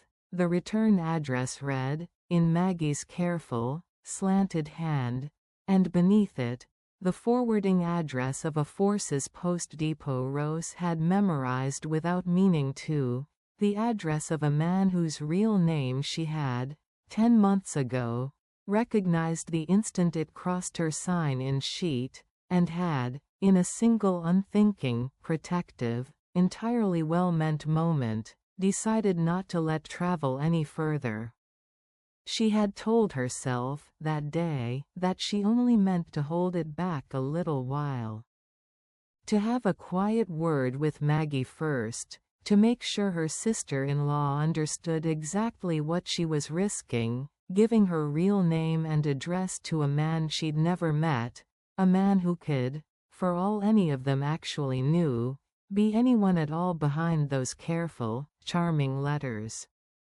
She had told herself that a week's delay, while she found the right moment to raise it gently, would cost nothing. The week had become a month. The month had become the better part of a year. She turned the envelope over once in her hands, feeling, as she always did, the small, cowardly relief of not opening it, and the larger, growing weight of everything that not opening it had already cost. A friendship strained thin under a secret it didn't yet know existed, a woman 4 doors down who had spent months believing herself simply unloved, rather than simply unheard. The front door opened. "Rose?" Frank's voice, tired, ordinary, carrying up the hallway the way it did every evening at this hour. "You in?" Rose slid the envelope back beneath the council tax bills, closed the drawer with a small, practiced motion, and called back, in a voice she hoped sounded steadier than it felt, in the kitchen, "Love. Just putting the kettle on." "Who's the letter to?" Frank asked, appearing in the doorway, nodding at her hand, which was, she realized too late, still faintly creased where the envelope had been. "No one," Rose said. "Nothing. Just sorting through some old paperwork." Frank looked at her a moment longer than the answer warranted. 26 years had made him better at reading her than either of them usually acknowledged, and then let it go, the way he let most things go these days, and went to hang up his coat, and Rose stood alone in the kitchen with the kettle beginning to sing, and thought, not for the first time, that a secret kept out of love had a way, over time, of costing rather more than the love it was meant to protect. Chapter 6. Silence. It was Tom who suggested the lighthouse, on an afternoon in late February when the light had turned, for the first time that year, into something that could almost be mistaken for spring, pale and thin still, but with a warmth behind it that hadn't been there in December, the kind of light that made even the gulls seem less argumentative than usual. "I keep meaning to walk out to it properly," he said, as they left the library together after the Wednesday session, the two of them having fallen, over the winter, into the easy habit of leaving together more often than not, whatever the weather. Not just look at it from the boardwalk. Actually walk out to the point, see it up close. "Would you come with me?" "Saturday, maybe, if the weather holds."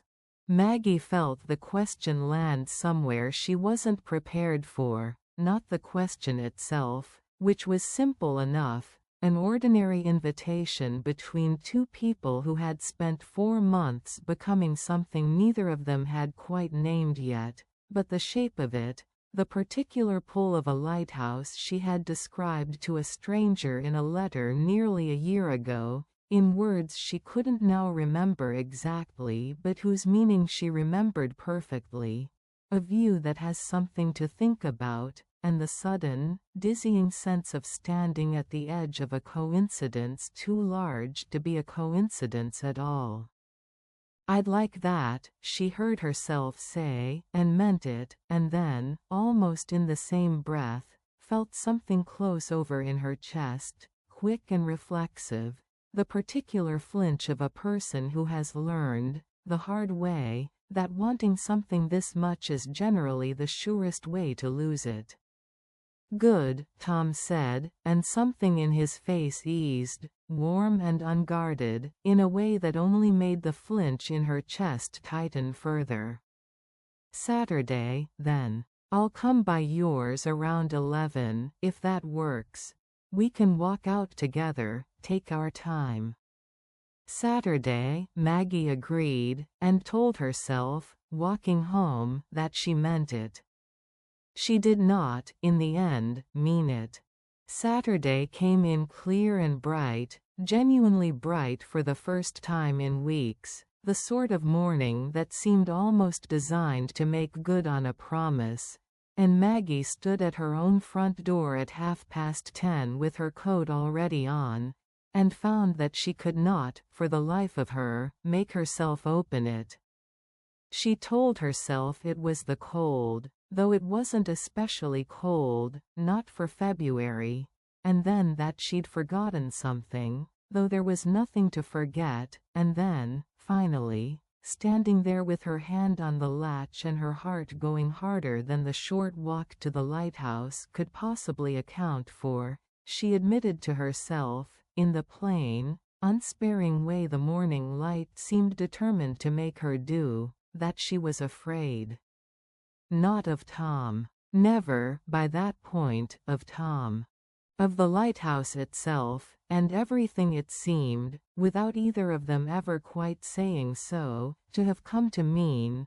A promise made in a letter to a man she'd never met, a promise she had spent 10 months believing had gone unanswered because she hadn't been enough to answer for. To walk out there now, with a real, present, warm and living man beside her, felt less like an afternoon stroll and more like standing at the edge of a hope so large that losing it, if it turned out to be the wrong hope after all, might finally be the thing that broke the careful seawall she'd spent 6 years building stone by ordinary stone. She sent the text with her coat still on, standing in her own hallway. "So sorry, not feeling quite myself today, think I'll give it a miss." Another time? She hated herself a little, sending it. She sent it anyway. Tom's reply came 10 minutes later, kind, and easy, and entirely without complaint. "No trouble at all. Hope you feel better soon, we'll go another day. And Maggie sat down at her kitchen table with her coat still on and cried, briefly and without quite understanding why, for the loss of an afternoon she had, by her own hand, refused to have. 11 months earlier, Tom had waited 3 weeks for a reply that never came, and had spent most of those 3 weeks, in the particular unproductive way of a man in a field hospital with too much time and too little to do with it, constructing and dismantling a dozen explanations for the silence, none of which he'd been able to make himself believe for longer than a day or two at a stretch. The letter got lost, he told himself, in the more hopeful hours. These things happen. I'll write again once I'm settled, and it'll all sort itself out.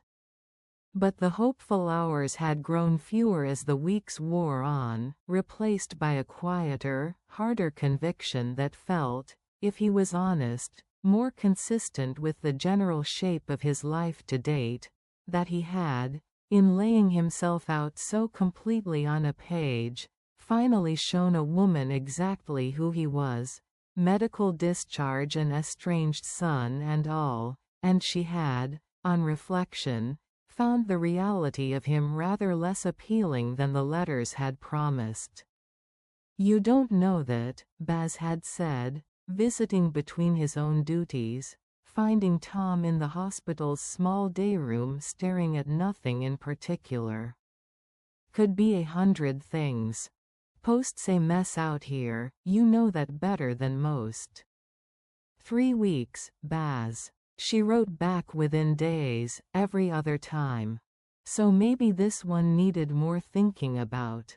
You did rather drop a fair bit on her at once, the discharge, the meeting up, the whole lot. Maybe. Tom hadn't sounded convinced, even to himself. Or maybe I finally told her the truth and the truth wasn't what she was after.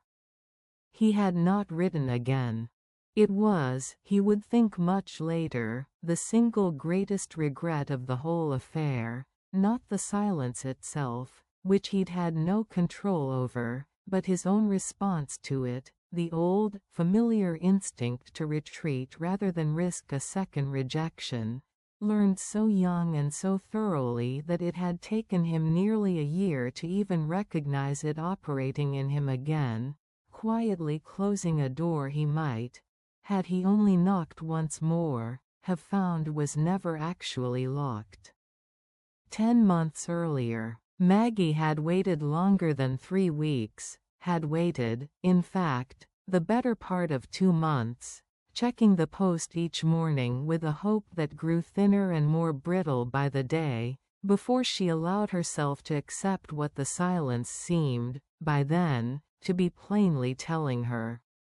She had gone back and forth over her own last letter more times than she could count, in those 2 months, wondering which part of it had been too much, the confession itself, perhaps, too sudden and too large for a correspondence that had, until then, kept a careful distance even in its honesty, or the address, the real name, the invitation to be found, which she'd since decided, in her lower moments, must have read as presumptuous, a woman she suspected he'd never actually intended anything permanent with, mistaking warmth for something it was never meant to become.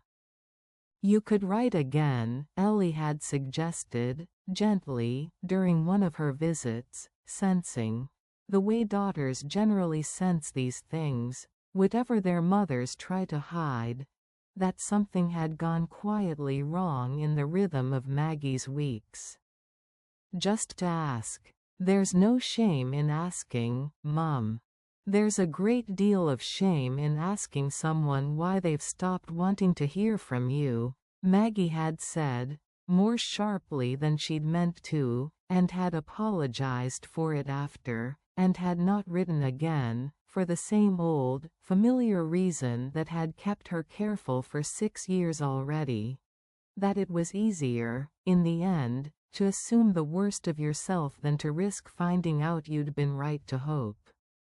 She had put the letters away in Peter's old wooden box, and told herself it was over, and had gone on, through that whole long spring and summer, being the sort of quietly competent, quietly contained woman that Havenmouth had known her to be for years, never quite letting on, to Nora, to Ellie, to anyone, exactly how much of herself had gone into the box along with the letters, and stayed there.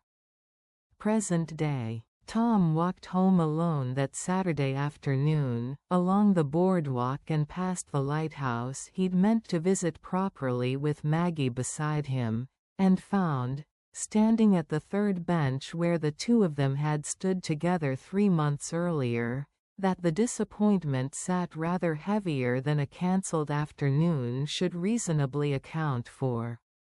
He told himself the sensible things. That she wasn't feeling well, exactly as she'd said. That there would be other Saturdays, other clear mornings, other chances to walk out to the point together. He believed himself, mostly. It was only that some old, familiar part of him, the part that had waited 3 weeks in a field hospital for a reply that never came, and had learned, from that waiting, to expect silence rather than trust it away, recognized, in the particular careful lightness of Maggie's text, a shape he thought he knew rather too well. He walked back toward the high street rather than straight home, not entirely sure why, until he found himself passing the library, its windows lit gold against the fading afternoon, and glanced in, the way you glance into any lit window on a gray street, more habit than intention. Maggie was inside, alone, the last of the day's patrons evidently gone, standing at the return desk with a small wooden box open in front of her, the same box, though Tom had no way of knowing this, that held, folded soft at the creases, the entire 14-month correspondence he had spent the better part of a year quietly grieving the loss of.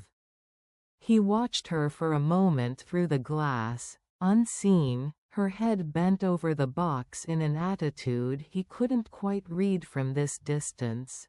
Something between tenderness and sorrow, the particular stillness of a person sitting with something they've lost rather than something they still have. Something in his chest did a small, unaccountable thing, sharp and sudden, the way a half-remembered tune sometimes surfaces without warning and demands, insistently, to be placed. He did not go in. He told himself, walking on, that it was only the strangeness of the day catching up with him, the cancelled walk, the empty lighthouse, the old, familiar ache of a silence he still hadn't fully made peace with, from a woman whose face he had never seen and whose absence he had never quite stopped feeling, however many good, ordinary, present-day afternoons he'd managed to fill in its place.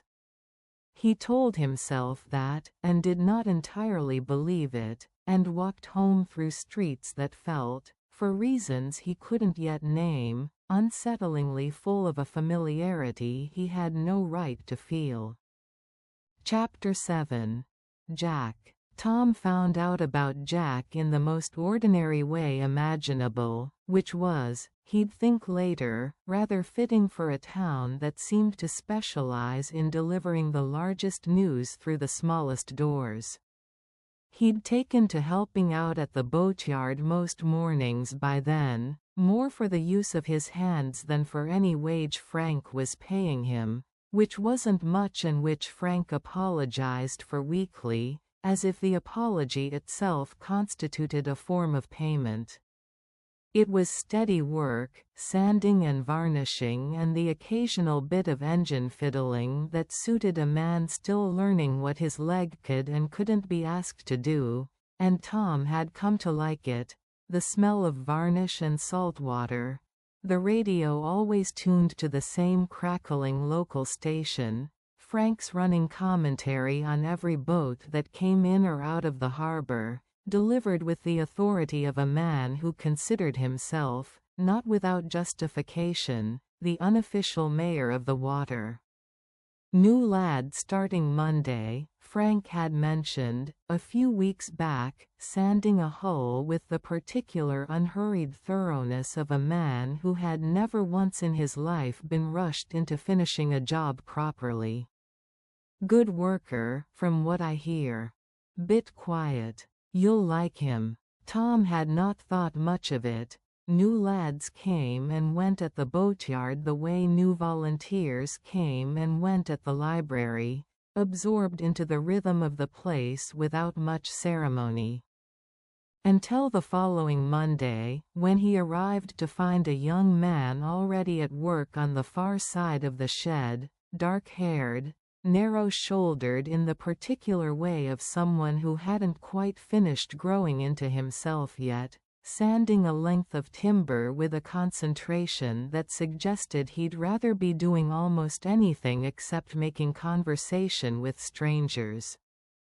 "Jack," Frank said, by way of introduction, "this is Tom. He's been helping out a few months now. Knows more about engines than I let on I don't." Jack looked up, offered a brief, polite nod, and something in the set of his jaw, in the particular guarded steadiness of his gaze, struck Tom with a jolt so sudden and so complete that he had to grip the edge of the workbench beside him to steady himself. "Jack," Tom said, and his own voice came out rougher than he'd intended. "Jack. What's your surname, son?" The boy's eyes narrowed, wary now, the way a person gets wary when a stranger's question carries more weight than the question itself seems to warrant. "Ellery," he said. "Why?" Tom stood very still, the varnish and salt water and crackling radio all receding, for one long, suspended moment, into something distant and unimportant, and said, in a voice that had gone entirely unsteady, "Because I'm your father." It did not go well, that first conversation. Not badly, exactly, not the shouting, door-slamming scene it might have been in a less careful family, but badly enough, in its own quiet way, that Tom walked home afterward feeling as though he'd been sanded down himself, raw in places he hadn't known were still tender. "You knew I was here," Jack said, not a question, standing with his arms crossed in the corner of the shed. Frank had tactfully vacated the moment the conversation turned personal. "Didn't you? That's why you're here. Not the boatyard. Me. I didn't know," Tom said. "I swear to you, Jack, I had no idea you were anywhere near Havenmouth. I came here for," he stopped, not entirely sure, in that moment, how to explain the letters, the woman he'd never met, the whole strange, tangled reason a man with no family ties to this particular stretch of coast had chosen it as the place to rebuild a life. "It's a long story. But it wasn't you. I promise you, it wasn't you." "Right." Jack's voice was flat, careful, the voice of a young man who had learned, the hard way, not to let hope get too far ahead of evidence. "Well, small world, I suppose. Jack, I've got work to do." And he'd turned back to his sanding, shoulders set in a way that closed the conversation as effectively as any door, and Tom, standing there with a dozen things he wanted to say and no clear sense of which of them would land right, had done the only thing that seemed, in the moment, survivable, which was to let him go. He told Maggie about it that evening, over the phone, in a voice that had lost most of its usual dry composure. "I made a mess of it," he said.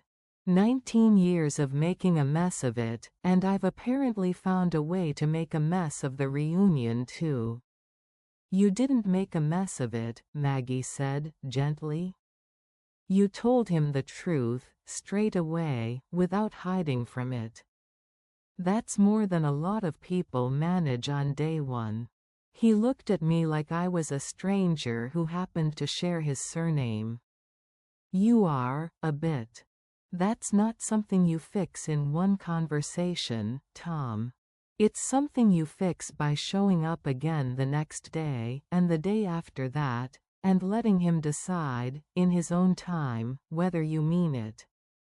She paused, and then, more softly, "You showed up for a stranger you'd never met, for 14 months, because you thought she was worth the effort of getting to know slowly. Show up for your son the same way.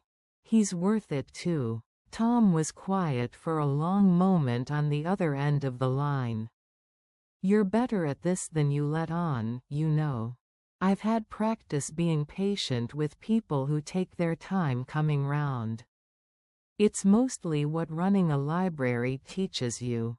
He went back the next morning, and the morning after that, and did not force conversation Jack wasn't ready for, and simply worked, quietly, alongside him, sanding and varnishing and occasionally passing a tool before it was asked for, the way you might, slowly and without announcement, begin to rebuild trust with someone who has every right not to extend it easily. It was Frank, in the end, who did more to bridge the gap than either Tom or Jack managed alone that first week. "He's not as hard as he's making himself out to be," Frank said to Tom, one evening, the two of them alone in the shed after Jack had gone home, Frank locking up with the same unhurried thoroughness he brought to everything. "I've known that boy the better part of a year now. Works harder than any lad his age I've had through here, doesn't complain, doesn't make excuses. But he doesn't trust easy, and I don't think that's a mystery to either of us, is it?"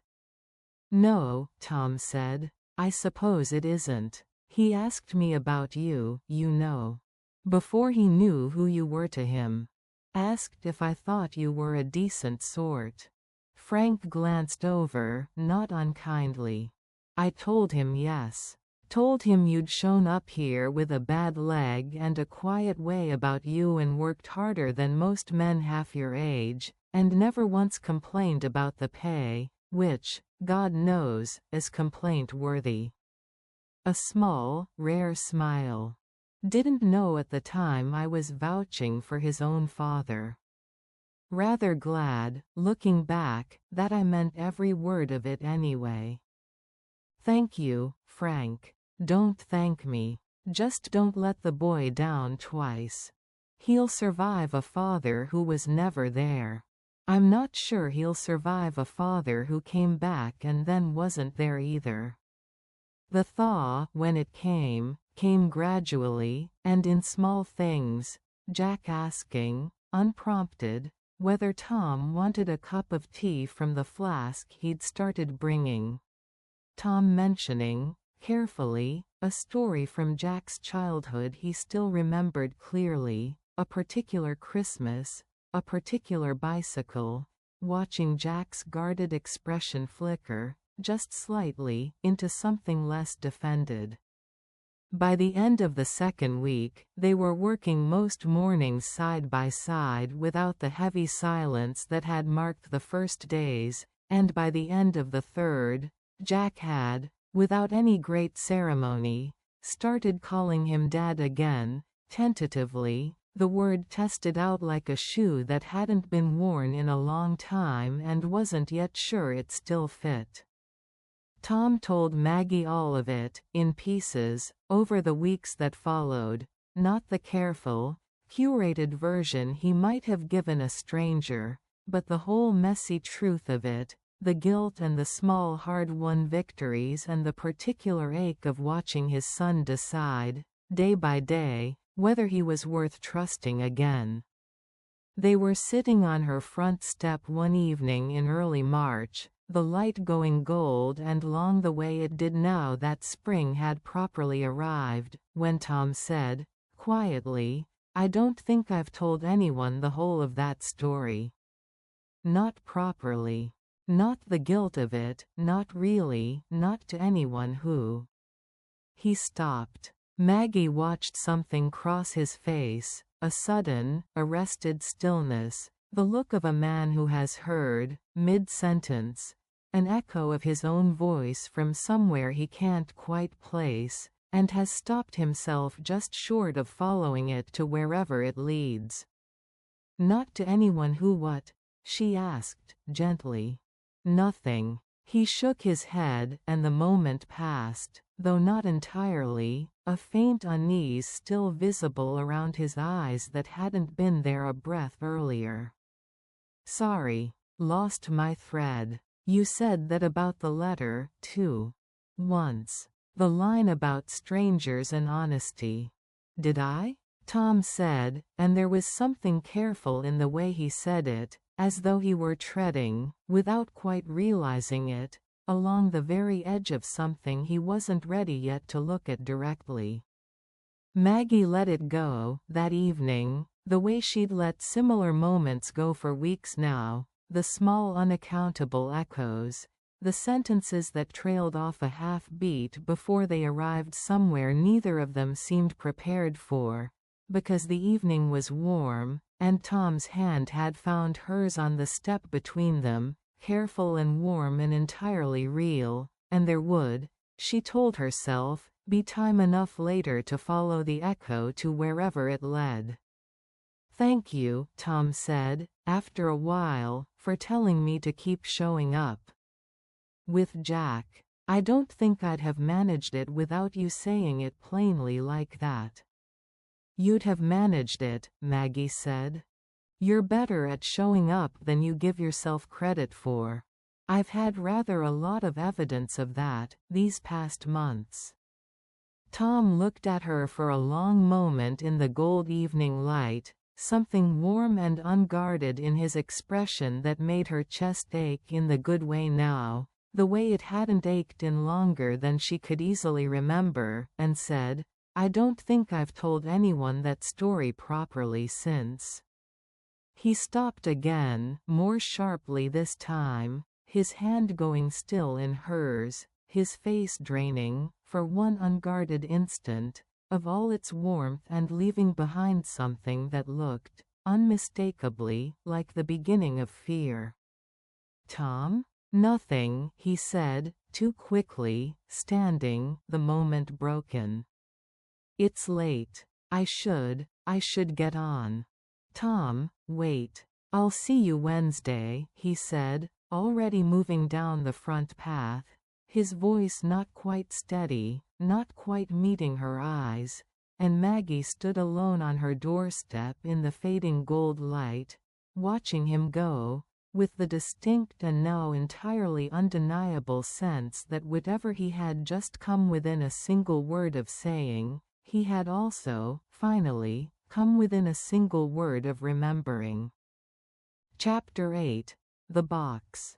Tom did not come to the library that Wednesday, nor the one after, and Maggie, though she told herself repeatedly that there was nothing to worry about, that he'd said himself he was busy with Jack, with the boatyard, with the ordinary business of a life still finding its new shape, found the fortnight passing with a kind of low, persistent unease she couldn't entirely reason her way out of.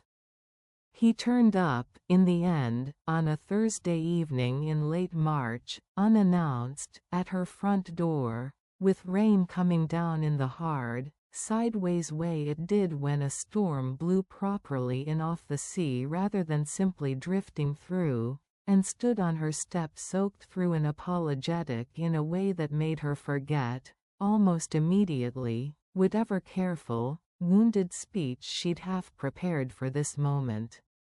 "I owe you an explanation," he said, before she'd even fully opened the door. "For running off like that."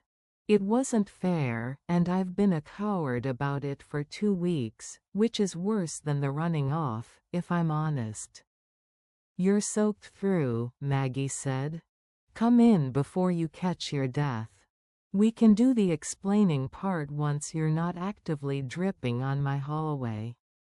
He came in, and she found him a towel, and put the kettle on, and by the time they were settled either side of the small kitchen table with tea going cold between them, the storm outside had settled into a steady, determined roar against the windows, rain and wind together, the kind of weather that made the cottage feel smaller and warmer for its contrast, the kind of weather Maggie had always secretly loved, though she'd never quite admitted that to anyone, not even Peter. "I got frightened," Tom said, finally, turning his cup slowly on its saucer, in the gesture she'd come to know so well by now she barely noticed it anymore, except that tonight, watching it, something small and unplaceable snagged at the edge of her attention and slid loose again before she could examine it. "That evening, on your step. You asked me a simple enough question and I felt like the ground had gone out from under me, and I didn't understand why, and rather than sit with that and work it out like an adult, I ran off like a 19-year-old with a crush. I'm sorry. You deserved better than that. What frightened you?" He was quiet a long moment, looking down at his tea, and when he spoke again his voice had gone low and careful, the voice, Maggie thought with a strange, distant clarity, of a man circling something he wasn't yet sure he had the right to say out loud. "I keep hearing things," he said. "In the last few weeks. Things you say, things I say, that feel like they're echoing something else, something I can't quite place, except that it feels close. Closer than it should. And every time I get near actually placing it, some part of me flinches away from it, because I think," he stopped, shook his head. "I don't know how to explain it without sounding like I've lost my mind." "Try," Maggie said, very quietly, and something in her own chest had gone tight and still, the storm outside seeming, for a moment, to recede into something distant and unimportant, the way it had for Tom in the boatyard shed 3 weeks earlier, standing in front of a boy with his own eyes. "There was someone," Tom said. "Before I came here. I told you about her, a bit, that day at the cafe, the letters, the one who stopped writing back." He looked up, and his eyes, in the lamplight, held something raw and searching that made Maggie's heart begin, without her permission, to beat very hard against her ribs. "I never told you her name. I don't think I ever told you her name." "You didn't," Maggie said. Her voice came out barely above a whisper. "I keep thinking about her, Maggie. More than I should, given how much you and I have, given everything between us. And I don't understand why, except that everything about you, the way you talk about your radiator, the way you talk about the lighthouse, the way you said that thing to me once about being able to be honest with a stranger because you've got nothing to lose by it yet," his breath caught. "I said something almost exactly like that to her once. In a letter. I'm certain I did. And I keep telling myself it's a coincidence, that two people can land on the same sort of sentence without it meaning anything, but it's happened too many times now for me to keep believing that, and I don't know what to do with what I actually think might be true, because if I'm wrong, I'll have made a complete fool of myself, and if I'm right." "Wait here," Maggie said. She stood, her legs unsteady beneath her in a way that had nothing to do with the storm, and crossed to the sideboard, and lifted down the wooden box she had not shown to a single living soul in 14 months, not Ellie, not Nora, not anyone, and carried it back to the table, and set it down between them, and opened the lid. Tom went very still. "These are the letters," Maggie said, her voice not quite steady either now. "From him. From the man I told you about. I've kept every one." She drew out the topmost, the one she knew best of all, worn soft at its folds from a year and a half of handling, and set it on the table between them, and watched Tom's eyes move to the handwriting on the outside, the careful, economical hand, and watched his face change. "That's my writing," he said. It came out barely a breath, disbelieving, the words of a man standing at the very edge of something too large to step into all at once. "Maggie, that's my handwriting. Read it," she said. "Please." His hands, when he reached for the letter, were shaking. She saw it clearly, in the lamplight, the tremor unmistakable, and reached out without thinking and steadied his fingers with her own as he drew the pages free and unfolded them, and together, in the small warm kitchen with the storm roaring outside the windows, they read, side by side, the words he had written to her from a mess tent 3,500 miles away, more than a year before either of them had known the other's face. "Dear Maggie from Havenmouth, first, in the interest of full disclosure, I did not sign up for this. I remember writing this," Tom said, very quietly, his voice cracking on the words. "I remember every word of this. Baz was reading over my shoulder. I told you to say hello to him. He looked up, and his eyes were wet now, unashamedly, and he said, in a voice that had gone almost to nothing, 'It was you. The whole time. It was you.' 'It was you,' Maggie said back, and found that she, too, could barely get the words out past the sudden, overwhelming rise of everything she had spent 14 months feeling for a man she had never seen, and 4 months grieving as lost, and had, all along, without either of them ever suspecting it, been sitting across a table from at the Gull and Anchor, walking beside on the boardwalk, holding hands with on her own front step in the gold evening light.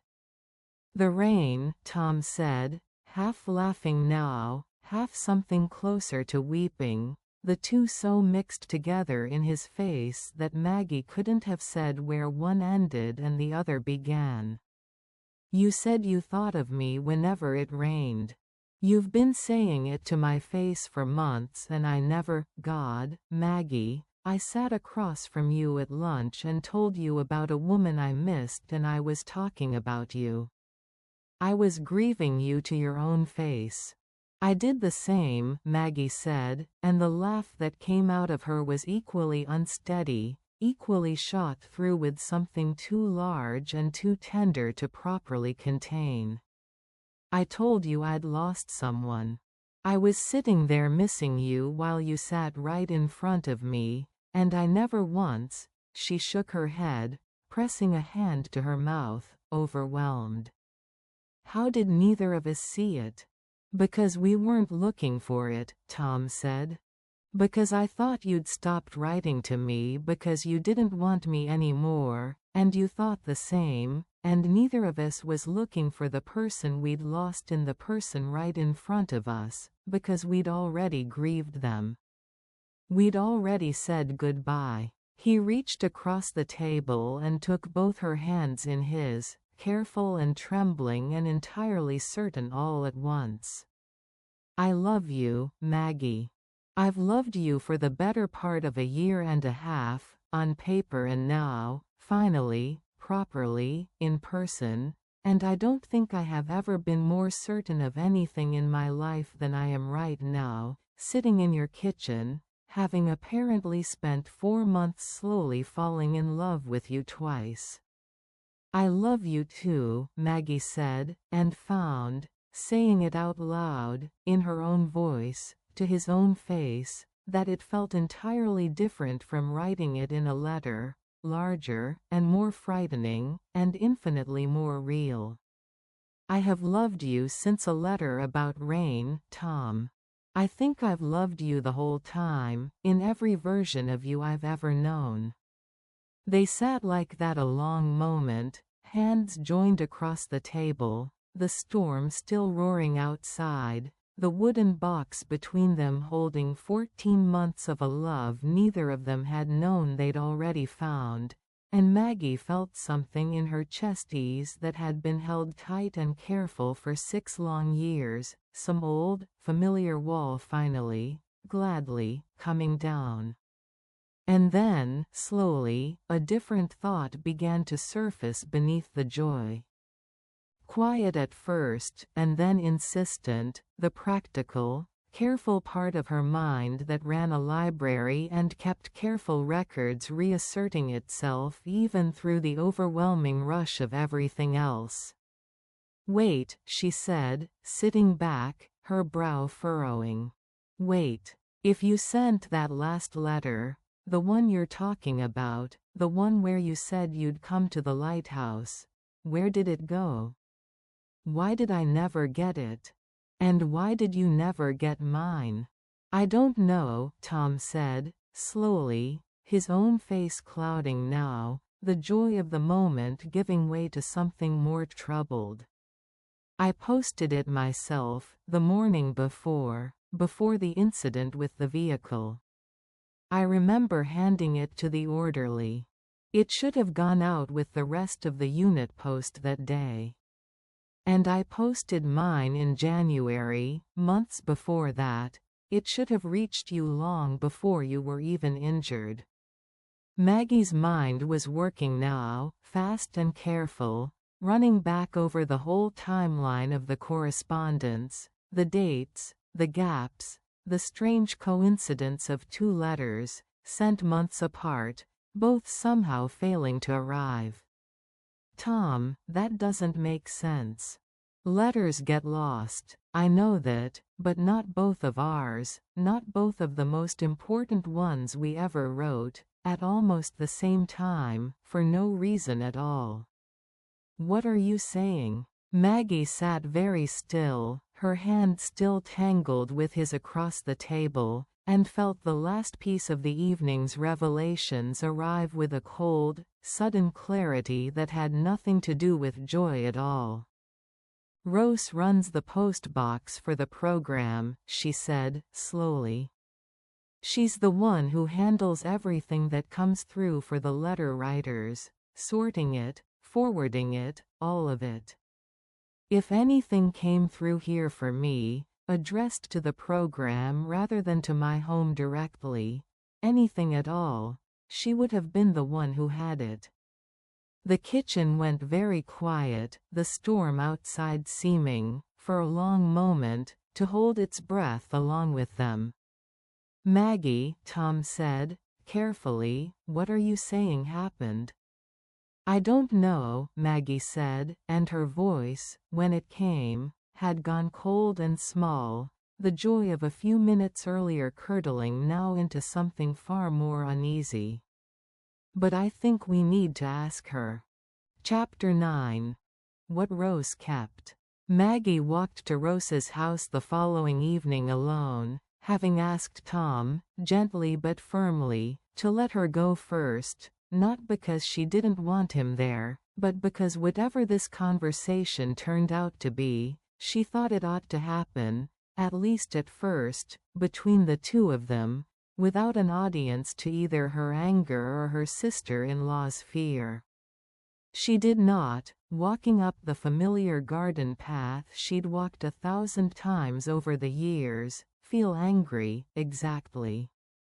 She had expected to, in the hours since the revelation in her kitchen, had lain awake half the night turning over every possibility, every reason a person might have for standing between her and 1.5 years of letters. But what she felt now, knocking on the door of the house Rose and Frank had lived in for 26 years, was something closer to a held breath, a fear of what she might learn about someone she loved. Rose opened the door already pale, Maggie thought, half expecting exactly this. "May I come in?" Maggie asked. "Of course." Rose stepped back, her hand not quite steady on the door, and led the way through to the kitchen, where Frank's absence, out at the pub with some of the other boatyard men, evidently, an ordinary Thursday to Saturday in the room like a held-off reckoning of its own. They sat. Neither spoke for a long moment. "I know it was you," Maggie said, finally, quietly, without preamble, because there seemed, after the sleepless night she'd had, no point in circling it. "The letter that went missing. Mine, to Tom. You had it, didn't you?" Rose's face, already pale, went whiter still, and for a moment Maggie thought she might deny it, might reach for some explanation that would let them both step back from the edge of this, but instead, slowly, Rose stood, and crossed to the sideboard, and opened the third drawer down, the one that stuck, and drew out, from beneath a folder of old paperwork, a single envelope that Maggie recognized, the instant she saw it, as her own hand, her own careful, slanted writing, addressed to a man whose real name she hadn't learned until the previous night. "I'm so sorry," Rose said, and her voice broke on the words, tears coming now, fast and unguarded. "Maggie, I am so sorry. I've wanted to tell you for months. I didn't know how. Every week that went by made it harder to say, and I kept telling myself I'd find the right moment, and there never was one, and it just sat there, getting worse, and I let it, because I was a coward, and I don't have any excuse good enough for what that's cost you." Maggie stared at the envelope on the table between them, unopened. She saw now, the seal still intact, 10 months of her own words to Tom sitting untouched in her sister-in-law's kitchen drawer. And felt something in her chest crack open, grief and fury and disbelief all arriving at once, too tangled to separate. "Why?" she said. It was not quite a question. It came out flat, and small, and utterly bewildered. "Rose, why would you do this to me?" "Because I was frightened for you," Rose said, and the words came out in a rush now, as though a damn long straining had finally given way. "When his name came through on the volunteer form, Ellery, Thomas Ellery, I recognized it straight away, from all those letters you'd shown me, back before you stopped showing me any of them. And I panicked, Maggie. I thought, you'd never met this man. You didn't know his face, his voice, anything real about him, and you were about to hand him your address, your real name, everything, and I thought about you opening your door one day to a stranger who might be anyone at all, and I couldn't bear the thought of something happening to you. Not after Peter. Not after everything you'd already survived. I told myself I'd hold it back just long enough to talk to you properly first, to make sure you understood what you were risking, and then you didn't talk to me. No." Rose's shoulders had curled inward now, the posture of a woman finally facing something she'd spent months running from.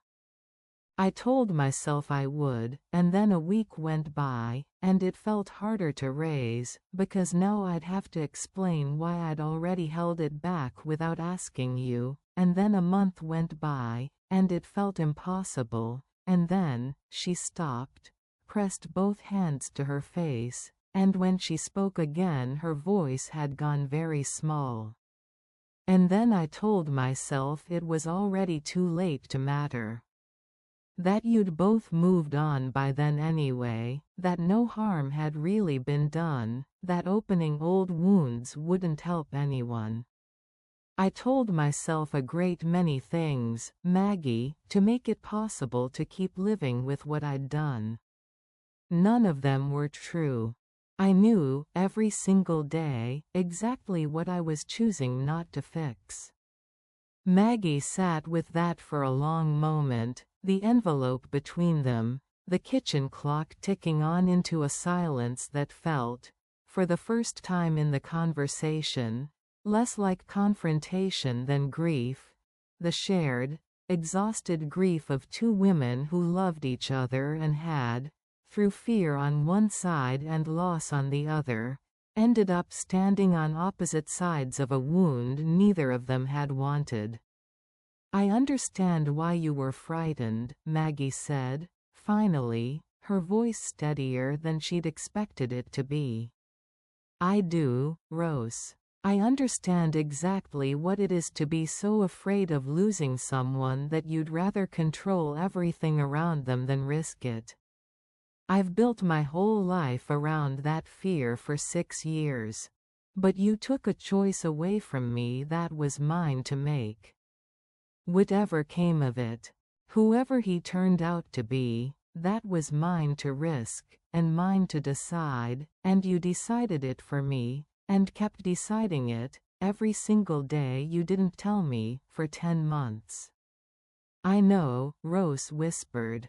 I know, and I am so sorry, and I understand if you can't. Her voice broke again. If this changes things between us, I'd understand. Maggie looked at her sister-in-law, 20 years of Christmases and small kindnesses and steady, unglamorous support, the woman who had sat with her through the worst weeks after Peter's death and never once left her alone with it longer than an evening, and found that whatever anger had brought her to this kitchen was giving way, slowly, to something more complicated and more forgiving than she'd expected to feel. I'm not going to pretend this doesn't hurt, she said. It does. It's cost me 10 months I can't get back, and it's cost Tom the same, and I'm angry about that, and I think I'm allowed to stay angry about it for a while yet. But I don't think you're a villain, Rose.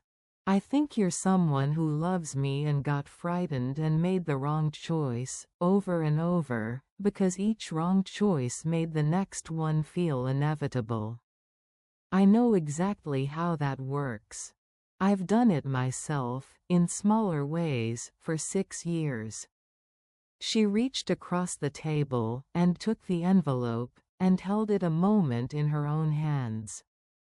I need some time. But I don't want to lose you over this. I just need you to understand what it cost, and to never do anything like it again. Never, Rose said, fiercely, tears still falling. I promise you, Maggie. Never again. They sat together a while longer, the anger and the grief and the long habit of love slowly settling into something that would, Maggie thought, take months yet to fully heal, but had at least, tonight, been spoken aloud instead of left to fester in a drawer. And when Maggie finally rose to leave, Rose caught her hand at the door. For what it's worth, Rose said, quietly, I've watched the two of you together these past months. Whatever I did wrong at the start, I don't think anything I did actually managed to keep you apart, in the end. I think you found your way to each other anyway. I think that has to mean something. It does, Maggie said. It means he's worth having, letters or no letters. She managed, finally, something close to a smile. Good night, Rose. Tom's phone rang while he was waiting outside, pacing the length of Rose and Frank's front garden in the cold evening air, and he answered it to find Baz's voice on the other end, unusually serious, cutting straight past their normal easy banter. "I found it," Baz said. "Your letter. The one from before the incident." Tom stopped pacing. "What do you mean, you found it?" "I've been asking around, since you told me what happened, old contacts, still on the base, in the postal unit. Turns out there was a mailbag pulled from that day's outgoing post and never processed, got swept up with the casualty kit when they evacuated you, ended up in some admin limbo for months while everyone sorted out what was yours to send on and what wasn't. It finally got flagged in a clear out a few weeks back. They forwarded it on to your last listed address." A pause. "Your old flat, mate. Not Havenmouth. It's been sitting in a neighbor's hallway for God knows how long before anyone thought to redirect it properly. I only just tracked it down myself, got the neighbor to post it on to me, and I've had it express couriered to you. Should be there by tomorrow." Tom stood very still in the cold, the whole shape of the last year settling, at last, into something that made a terrible, ordinary, entirely believable kind of sense. No conspiracy, no cruelty, only the slow, grinding, indifferent machinery of a war zone's postal system, doing what such systems sometimes did with the most important things a person ever tried to send. "Thank you, Baz," he said, his voice rough. "I mean that. Thank you. Don't thank me yet. Wait till you've read it again. I imagine it's going to hit rather differently now than it would have a year ago." A softer note came into Baz's voice, the rare kind he reserved for moments that actually mattered. "Go on, then. Go find your librarian. I take it there's a reason you're calling me from outside somewhere in the middle of the evening sounding like your whole life just rearranged itself." "There is," Tom said. "There really is." Maggie came out of Rose's house a few minutes later to find Tom waiting for her at the end of the garden path, hands in his pockets, breath fogging faintly in the cold, and something in his face, steady, warm, entirely unguarded, told her, before either of them said a word, that whatever this evening still had left to give them, it was not going to be more grief. "Rose told me," she said, walking toward him. "All of it. It wasn't malice, Tom. She was frightened for me, and she made the wrong choice, and kept making it, but she's not. I don't think she's someone who set out to hurt us." "I know," Tom said. Baz just rang. He tracked mine down too. He drew a breath, and something in his composure wavered, just slightly, moved and disbelieving all at once. "It went astray in the evacuation. Got lost in the chaos of it, sent to my old address instead of forwarded here, sitting in some neighbor's hallway for months while I had no idea. It's on its way to me now. Should be here tomorrow." He shook his head. "No one did that to us, Maggie. Not on purpose. It was just bad luck, and bureaucracy, and two frightened, well-meaning people, all colliding at exactly the wrong moment." Maggie let out a long, unsteady breath, something in her chest easing at the plain, unglamorous ordinariness of it. No villain, no conspiracy, nothing to hate, only the slow, human, forgivable machinery of loss. "I don't know whether that makes it better or worse," she said. "That it was no one's fault, really. Just circumstance. I think it makes it easier to forgive," Tom said. "And harder to be angry at, which is its own kind of difficult, in a way. I don't have anyone to be furious at except bad timing." He reached out, gently, and took her hand. But I have you, standing right here, in front of me, having finally read every word I ever wrote you. That's rather more than bad timing managed to take away, in the end. They stood together a moment in the cold garden, the porch light behind them, Rose's kitchen window glowing warm and yellow in the dark, and Tom said, softly, I know it's late, and cold, and probably not the most romantic hour to ask this. But I still owe you a walk, Maggie. Out to the lighthouse. The one I asked you to meet me at, a year ago, in a letter that never arrived. He squeezed her hand. Do you still want to take it? Not because a letter asked you to, this time. Because I'm asking you, now, in person, with my own voice. Maggie looked at him, soaked in cold March moonlight, steady and real and entirely, finally, hers, and felt the last of the evening's grief settle, at last, into something that had room, again, for hope. Yes, she said. I still want to. I think I've wanted to for a very long time. Chapter 10. The letter we get to write now. They walked out to Cormorant Point on a Sunday morning at the very end of March, a year and 11 days later than the meeting Tom had once asked for in a letter that had spent most of that year sitting in an admin drawer 3,500 miles from anyone who could read it, and Maggie thought, setting out along the boardwalk beside him with the morning sun climbing pale and clean over the harbor, that she had never in her life been so glad to be exactly this late for something. The tide was out, the way it so often was on the clearest mornings, leaving a wide silver stretch of wet sand along the near shore, gulls picking their way across it with their usual air of important business, and the lighthouse stood ahead of them at the end of the point, unlit as it had always been, unlit as it would likely remain, and looking, for all that, more like exactly the right place in the world to be standing than it ever had before. I used to think it was sad, Tom said, as they climbed the last stretch of path toward its base, his stick finding the uneven ground with the shore, unhurried rhythm it had learned over the winter.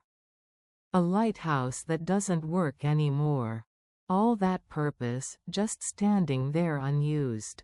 And now? Now I think it's rather the opposite.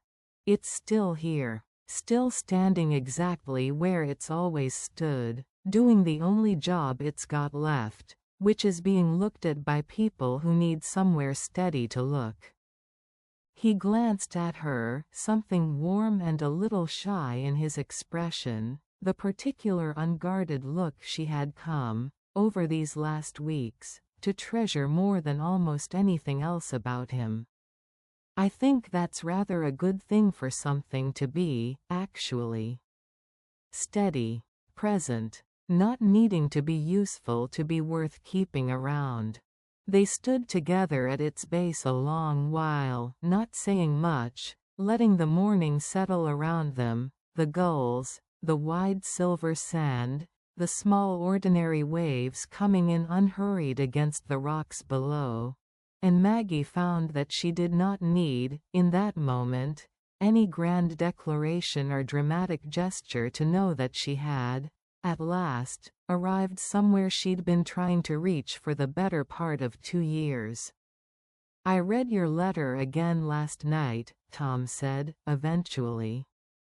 It had arrived, as Baz had promised, the previous afternoon, travel-worn and slightly battered at the corners, and Tom had sat with it a long while before he'd been able to bring himself to open it, the weight of a year's delay settling strangely over what should have been, by rights, simply a letter. It's strange, reading it now. Everything in it's already come true, more or less. The medical discharge, coming home, all of it.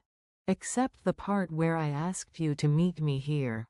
He reached into his jacket pocket and drew it out, the pages soft and worn from handling despite having only reached him a day earlier. "Would you like to hear it? Properly, I mean. Out loud. The way it was meant to be heard, if it had only arrived when it should have." "Yes," Maggie said. "I'd like that very much." He read it to her there, at the base of the lighthouse, his voice steady despite the tremor she could see in his hands, the same words she had read once already in her kitchen with the storm roaring outside, but landing entirely differently now, spoken aloud in his own real voice, standing in the very place the letter had once asked her to wait in, a year late and utterly, finally, present. "I'd like to meet you. Not as strangers exchanging letters, as whoever we actually turn out to be, standing in front of each other, in the town you've described to me so often I feel half like I've already walked its streets. There's a lighthouse, you've told me, that doesn't work anymore but still stands there, being looked at. I'd like to stand and look at it with you, if you'll let me." "Well," Maggie said, when he'd finished, her eyes bright with tears she made no effort to hide, "here we are. Only a year later than planned." "Only a year," Tom agreed, folding the letter carefully back into his pocket, and reaching, instead, for her hand. "I don't think I mind the wait, in the end. I think I'd rather have arrived here slowly, and honestly, and having actually earned it, than have it handed to us easily. We know each other properly now, Maggie. Not just the version each of us put down on paper when we thought no one real would ever have to live up to it.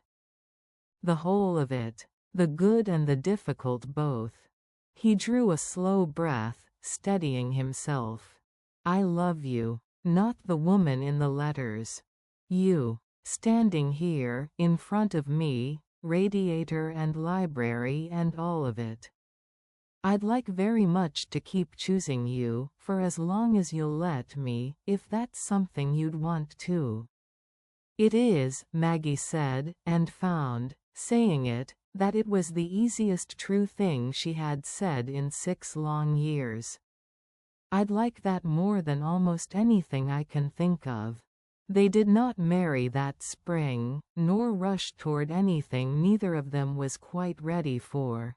They were, after all, two people well past the age of grand impulsive gestures, and had, besides, already spent a year and a half proving to each other, in the slowest and most honest way imaginable, exactly what they were choosing.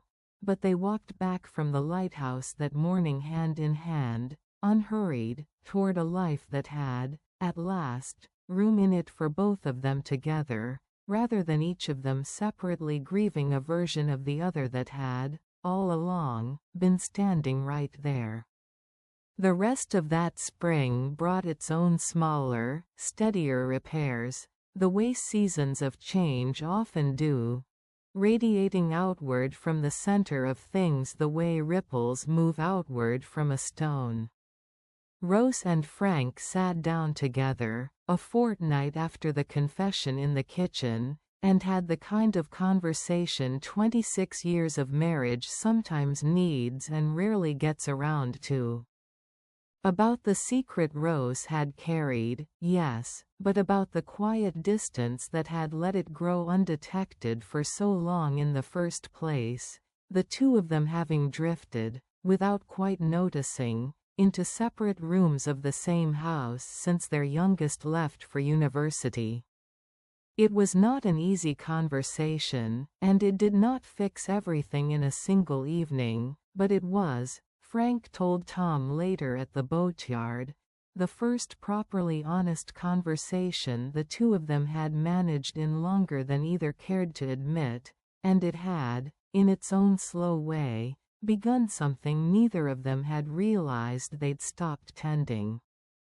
Jack, for his part, agreed to Sunday dinner, the first of what would become, over the following months, a standing weekly fixture, awkward at first and gradually less so, Tom learning to cook the 3 dishes he actually knew properly and Jack learning, slowly, that showing up was worth more from his father now than any explanation for all the times he hadn't.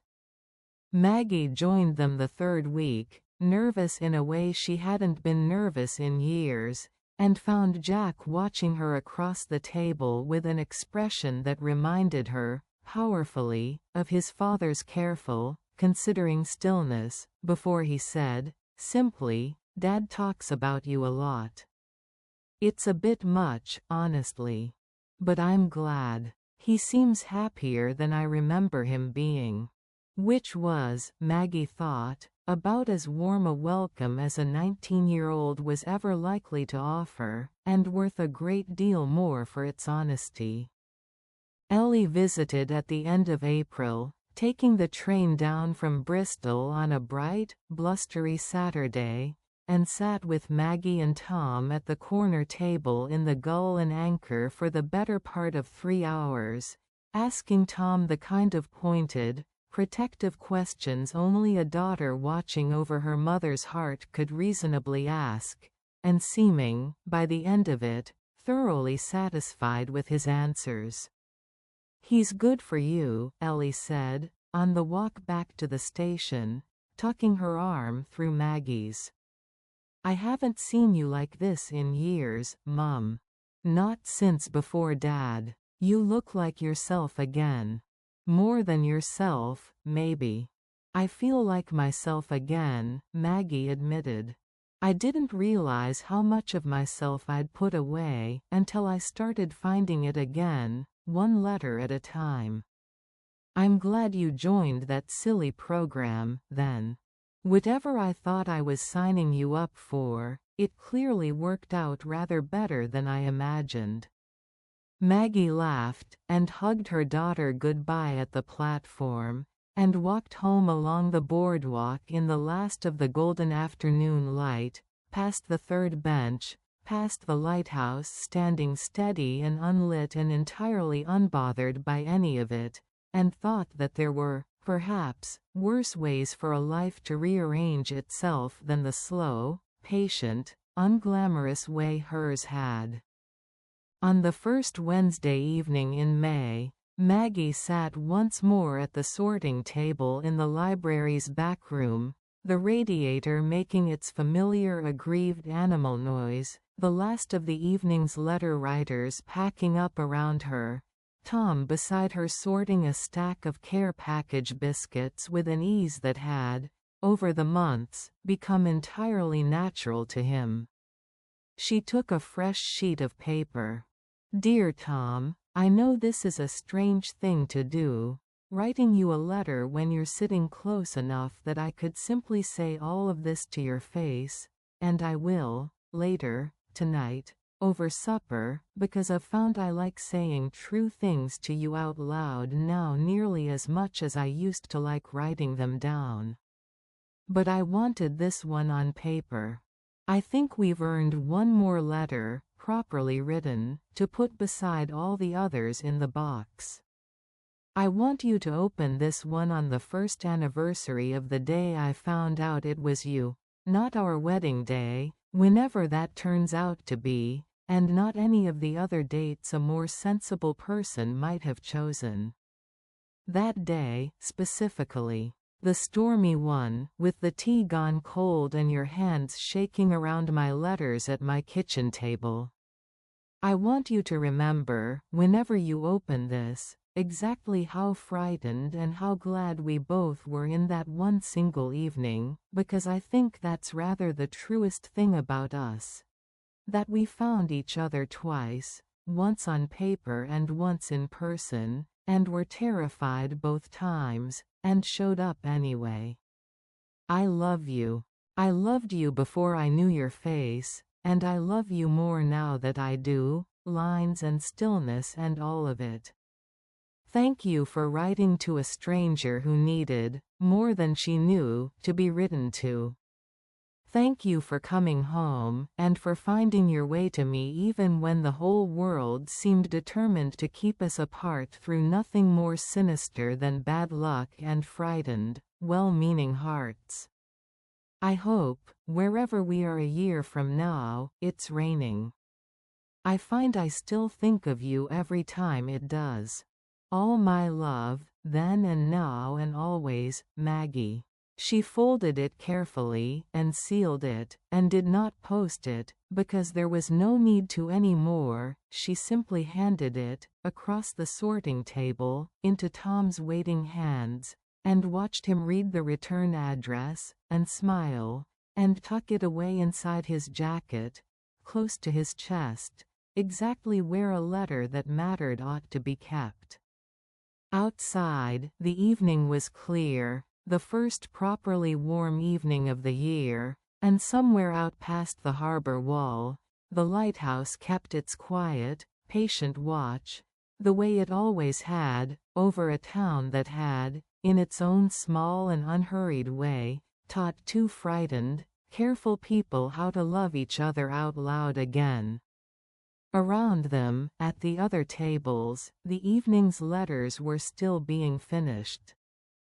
New correspondences beginning, the way Maggie and Tom's own had begun nearly 2 years before, addressed to strangers whose names their writers didn't yet know, whose faces they couldn't yet picture, whose lives they had no way of guessing they might, one day, come to share entirely. Somewhere out there, Maggie thought, watching Rose seal the last of the evening's post into its bag for collection, someone else's letter was just beginning its own long, uncertain journey toward a person they hadn't met yet. She hoped, watching it go, that it arrived exactly where it needed to. She hoped, for whoever was waiting on the other end of it, that the waiting turned out, in the end, to be worth it. She rather thought, given everything, that it usually was. The end.